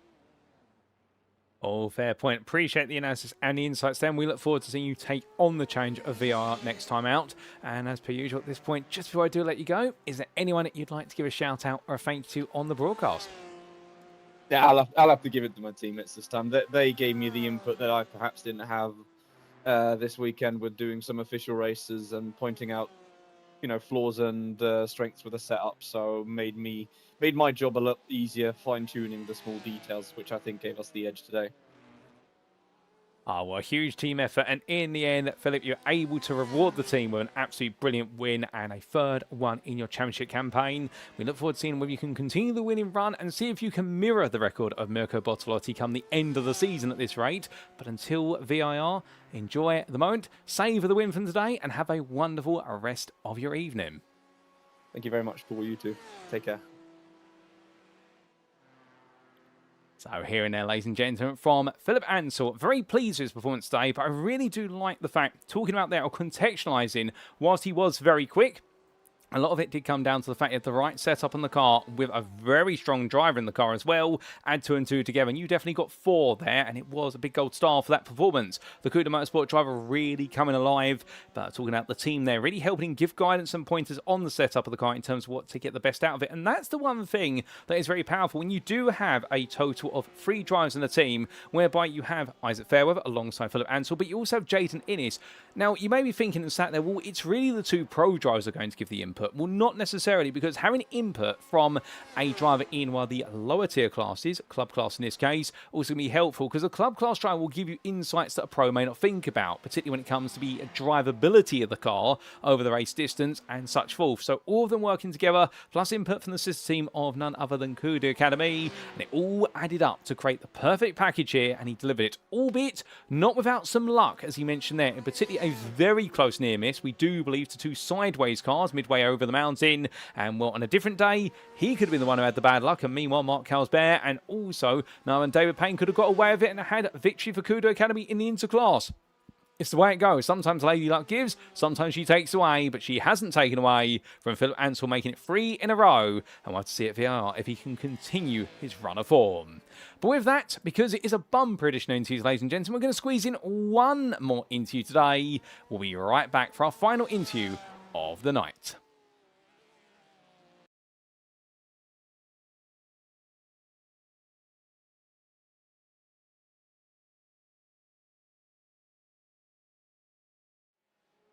And so, ladies and gentlemen, how could we not come to Gareth Newton for a 5th and final interview? Normally we do a maximum of 4, but this man will make an exception because he's picked up another podium. He's made it 2 seconds in a row. Gareth, good evening to you. And, well, you must be thinking to yourself right now, pinch me, this can't be happening. Yeah, I really didn't think we'd be speaking again so soon. It was, it played out quite nicely for me. Well, it played out very well, like you say. Now, if we put Mark Kent aside, who definitely was in a little bit of a class of his own today, understandably, it was always going to be close here, and in qualifying, 4th place in class 36th overall. But I mean, by tenths and hundredths in the end, this club class is so close in qualifying pace. It is, and I nearly didn't bother qualifying. I was looking at the times everyone was doing and knowing that it was just going to be carnage at some point. I thought, I'll hang about at the back. And then I just thought, sod it, I'll go for it. We'll qualify, and if I get involved in something, I'll park up, have a beer with the damn kangaroos. So I went for it, and I was doing all right. Early on, I was chasing Nathan. I think we were 3rd and 4th, and he got a bit loose up around the cutting, and to avoid, I clobbered the wall and I had damage, and it was too early to pit for repair. So I just sort of nursed it through. It didn't really hurt me too much because we had a decent gap behind us, and the gap just got better and better, which really helped. Oh, well, in the words of the official Beer Australia, that's Foster's, I'd like to say good call on that one, because it definitely worked out the right way for yourself. And, of course, with that 4th place in qualifying, it gave you plenty more opportunities going into the race, but talk a little bit about turn 2 on the open lap, because big incident happened further up the road. Car rolls back into the middle road and everyone suddenly has to split the seas around and everyone comes through it. I mean, most drivers survive it. I get the feeling you just made it through, albeit perhaps there was a little bit of a touch or so with another car. I don't think I touched another car, but if I did, it would have been the lightest. I don't remember it saying. I'll have a look at the replay. I mean, where we were sort of probably 2/3 of the way, everyone seemed to slow down. I think a bit behind us, there was a bit of coming together where people weren't slowing sufficiently. But yeah, sort of feeding your way through. Some drivers were great, you know, they towed straight away. Others weren't so quick. But you know, it's one of those circuits. You know, it's just you're always going to have it. Oh, indeed. You're always going to have moments like that, but like you say, everyone doing very well. And to be fair, we may be wrong specifically about your car because we did see so many cars have to come through the scene. But after that, the racing definitely did settle down. And whilst a few of your classmates in the end made early mistakes, you seem to be taking the approach which is go slow, goes peacefully, and in the end you're going to get a good result. Yeah, absolutely. You know, I've always said I'm not the quickest out there, but I am consistent. Maybe consistently poor, but yeah, I was lucky avoiding the incidents. I was lucky that clobbering the wall early on wasn't more damage. I did hit the wall. I think it was only 1 or 2 laps to go. I'd let Clyde Vella through, and he was chasing Oliver. And they came together, and I just got a bit heavy on the brake. I locked up and went into the wall, and I thought, here we go. But I was able to nurse it over the line. I had quite a lead over Nathan. I was about 30 or 40 seconds up the road from him. Well, to be fair, in the end, nursed it on home, you did get it to the finish. And like we said earlier, it must have been one of those pinchy moments because it was second place. But in a way as well, it must feel a bit special, this one, because you survived Bathurst, one of the hardest circuits to survive and take a podium at. Yeah, absolutely. You know, if you'd have said to me last week, oh yeah, I'll see you on the podium next week for sure, I just laughed at you. I love it as a circuit. It is hard, it's unforgiving. But when it comes together, again, I got lucky. You know, I got past a lot. I didn't get tagged with the people having incidents. So, like last week, I was lucky last week as well. So we'll see. Well, a bit of fortune may have come your way today, but also you had to be in the right place at the right time and also cool, calm and collected in the car. And on the Corvette as well, we do have to ask, we did see, of course, Porsche's making up a good chunk of the grid, but we have other cars out there as well. How did you go about setting up the car? Did you prioritise the mountain itself and stability through the corners, or a bit of straight line speed? Because we've seen quite a mixture of setups here across our different machines. Most circuits I just run baseline. I don't have the seat time to be trying different setups and tweaking about. I just get in and drive. When I ran the baseline, I did a couple of laps last weekend, and it was just so slow on the straights. So I can't remember whether it was like the low downforce or the medium downforce. I just ran that. Found I was comfortable with it, although it was a bit sketchy, sort of up in the mountain. But on the straights, it was great, and just helped sort of change the brake bias a bit just to help it rotate, and it didn't try and kill me. Well, that's exactly what you need, a car that you can talk to and it's not going to shout back at you, but it's going to comply. And with that in mind, we head to VIR in a week's time. Can we expect you to make it another podium in the heartland of the US of A? You know, they say lightning doesn't strike twice, and you know, I'd be very. I like VIR. It's a great circuit, but I think there's quite a few quick drivers who've got the pace. They just got unlucky tonight. So if I do get on the podium next week, I'll be surprised. Well, we'll have to wait and see where you can surprise us all and even yourself next time out. But just before we do let you go, Gareth, is there anyone you'd like to give it a shout out or a mention to on the broadcast? Yeah, I thank James and you know, all the GPX guys are really good. I'll say thank you to my wife. She never watches or listens to the stream, but you know, it's she's very forgiving and never asks how much I spend on the rig. So yeah, thank you to her. Oh, brilliant. Well, one day, you never know, she might surprise you by watching or listening in. But with that, Gareth, it's been a blast catching up with you. It always is. Thank you for joining me for an extra interview this evening. Well done on a back-to-back second place finish. We look forward to seeing whether you can make it 3 in a row at VIR. But until then, savour it. You survived the mountain, and we will see you in a week's time. Brilliant. Thanks, Paul. Take care. Bye.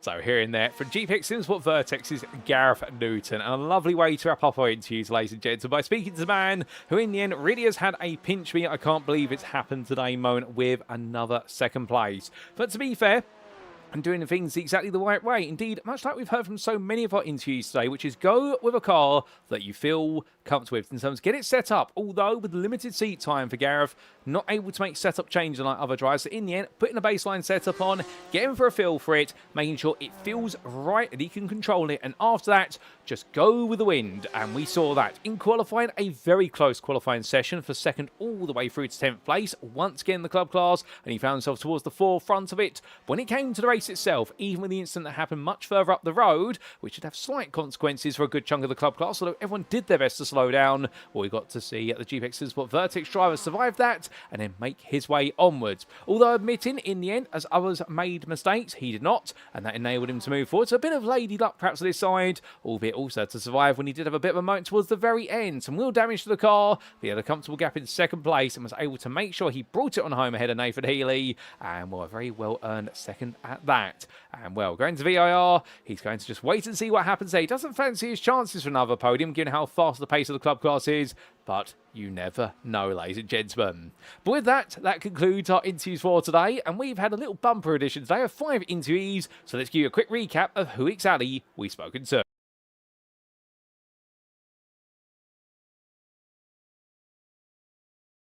And in fact there, ladies and gentlemen, we hinted at the fact there'd be more interviews coming. We do apologise there. Slight technical hitch. We didn't want any more interviews this evening. As much as we would love to, we must end this broadcast at some point, of course. But we started off in the interclass today with John Champion for Concord Motorsport, our winner today, and the first win of the season for the man who started in 5th class here and got it all right on strategy, pace, consistency, you name it, he got it right. Mark Kent for Full Tilt Virtual Motorsport then followed up. Winner in the club class, his first win of the season, but an absolute monster qualifying lap, followed up by an absolutely dominant drive. He was untouchable today, and also made sure to stay out of trouble. Then we made our way back to Inter to speak to our run-up from We Pay 300 Esports' Quanley 2, who really talked about there the fact that he was very happy with his qualifying performance, and it translated into the race, where he stayed out of trouble and just felt smooth with the car. And then we went to the pro class to hear from Philip Ansell, and he's made it 3 interviews in 3 rounds. He's made it 3 wins in 3 rounds, and the Cuda Motorsport there really talking about the team dynamic and the fact that it's been a team effort to set up the car, which has been very successful in his hands. And then lastly, we came to GPX SimSport Vertex's Gareth Newton in the club class, run up in the class, talking about making it back-to-back second places, and the fact that here today, he just needed to make sure that trouble didn't come his way. A huge thank you to all 5 of our drivers for the time this evening for an interview. We've got plenty more interviews to come as the season goes on, but with that, it is now time for us to wrap up. Thank you very much for watching, and if you have enjoyed today's show, and perhaps you're sat there right now wanting to know how you can get on the grid at SimRacing International, indeed there's no better time to do so, well the first thing, if you want to get on the grid, do join the beating heart of the community that is the official Discord. Invite link at the bottom of the screen as you can see now. And if you do join the Discord, you can potentially join the grid for any one of our ongoing or upcoming series, but ongoing currently, we do have on Thursday evenings our premier GT3 Championship, and that is of course the GT3 Championship Thursdays Season 12, and well, we do have 2 splits, Masters and Superstars. That's currently ongoing. We do have our showcase series on Fridays, which you've been tuning into today, and that is the GTE Championship, currently in its 2nd rendition, and long may that continue. And on Sundays, if you're a bit more of a weekend racer and you do enjoy your GT3 racing, we do have Season 18 of the UK SimRacing Community Sunday GT3 Championship, rebadged for this season as the Sunday Showdown in relation to its revised rule set. But if you're looking for something far more casual, perhaps you're not looking looking for anything esports professional level, but in fact you're looking for something very casual and just to dip your toes into a bit of league racing, we do have three races per week in our practice league, which is run on Tuesdays, Wednesdays and Saturdays. So there's never been a better time to be getting on the grid at SimRacing International, whether you're a rookie all the way through to an esports professional, a returning veteran through to a hot-headed newcomer. There's a spot for you here on the grid. But also at this point, we'd like to say a big thank you to our series and league sponsors, who do include, of course, CarMate Modern Technology, the GP2 Group, and lastly, want to give a shout out to Motorsport UK's esports division for recognising us as a recommended community at SimRacing International. We're very grateful for that recognition, and long may it continue throughout 2026. And so, with round number 3 complete, we've gone over the Australian mountain of Mount Panorama, and next time out, we make away from the mountainous terrain of none other than Virginia, because VIR, the Virginia International Raceway, will play host, and it's through the forest of Virginia that our drivers will charge around, because on round number 4, they're going to get to grips with another very narrow circuit, and one of limited overtaking opportunities, of plenty of corners, and also extended straights. But unfortunately, we won't be bringing the racing from the circuit live from circuit side next time out, ladies and gentlemen. The racing will be on Friday, the 17th of April 2026, but we will invite you to come join us as if it were live at a post-round broadcast on Wednesday the 22nd of April. Being fully transparent, unfortunately I'm not going to be available. I will be away on commentary work at Cadwell Park in the United Kingdom that weekend, but I promise you one thing, ladies and gentlemen, if you've never caught a post-round broadcast, you won't be able to tell too much of the difference between a live one and a post-round one, because it will be as close as possible to the raw live viewing experience. But just save the date, Wednesday evening the 22nd of April, that is when the broadcast will be premiering,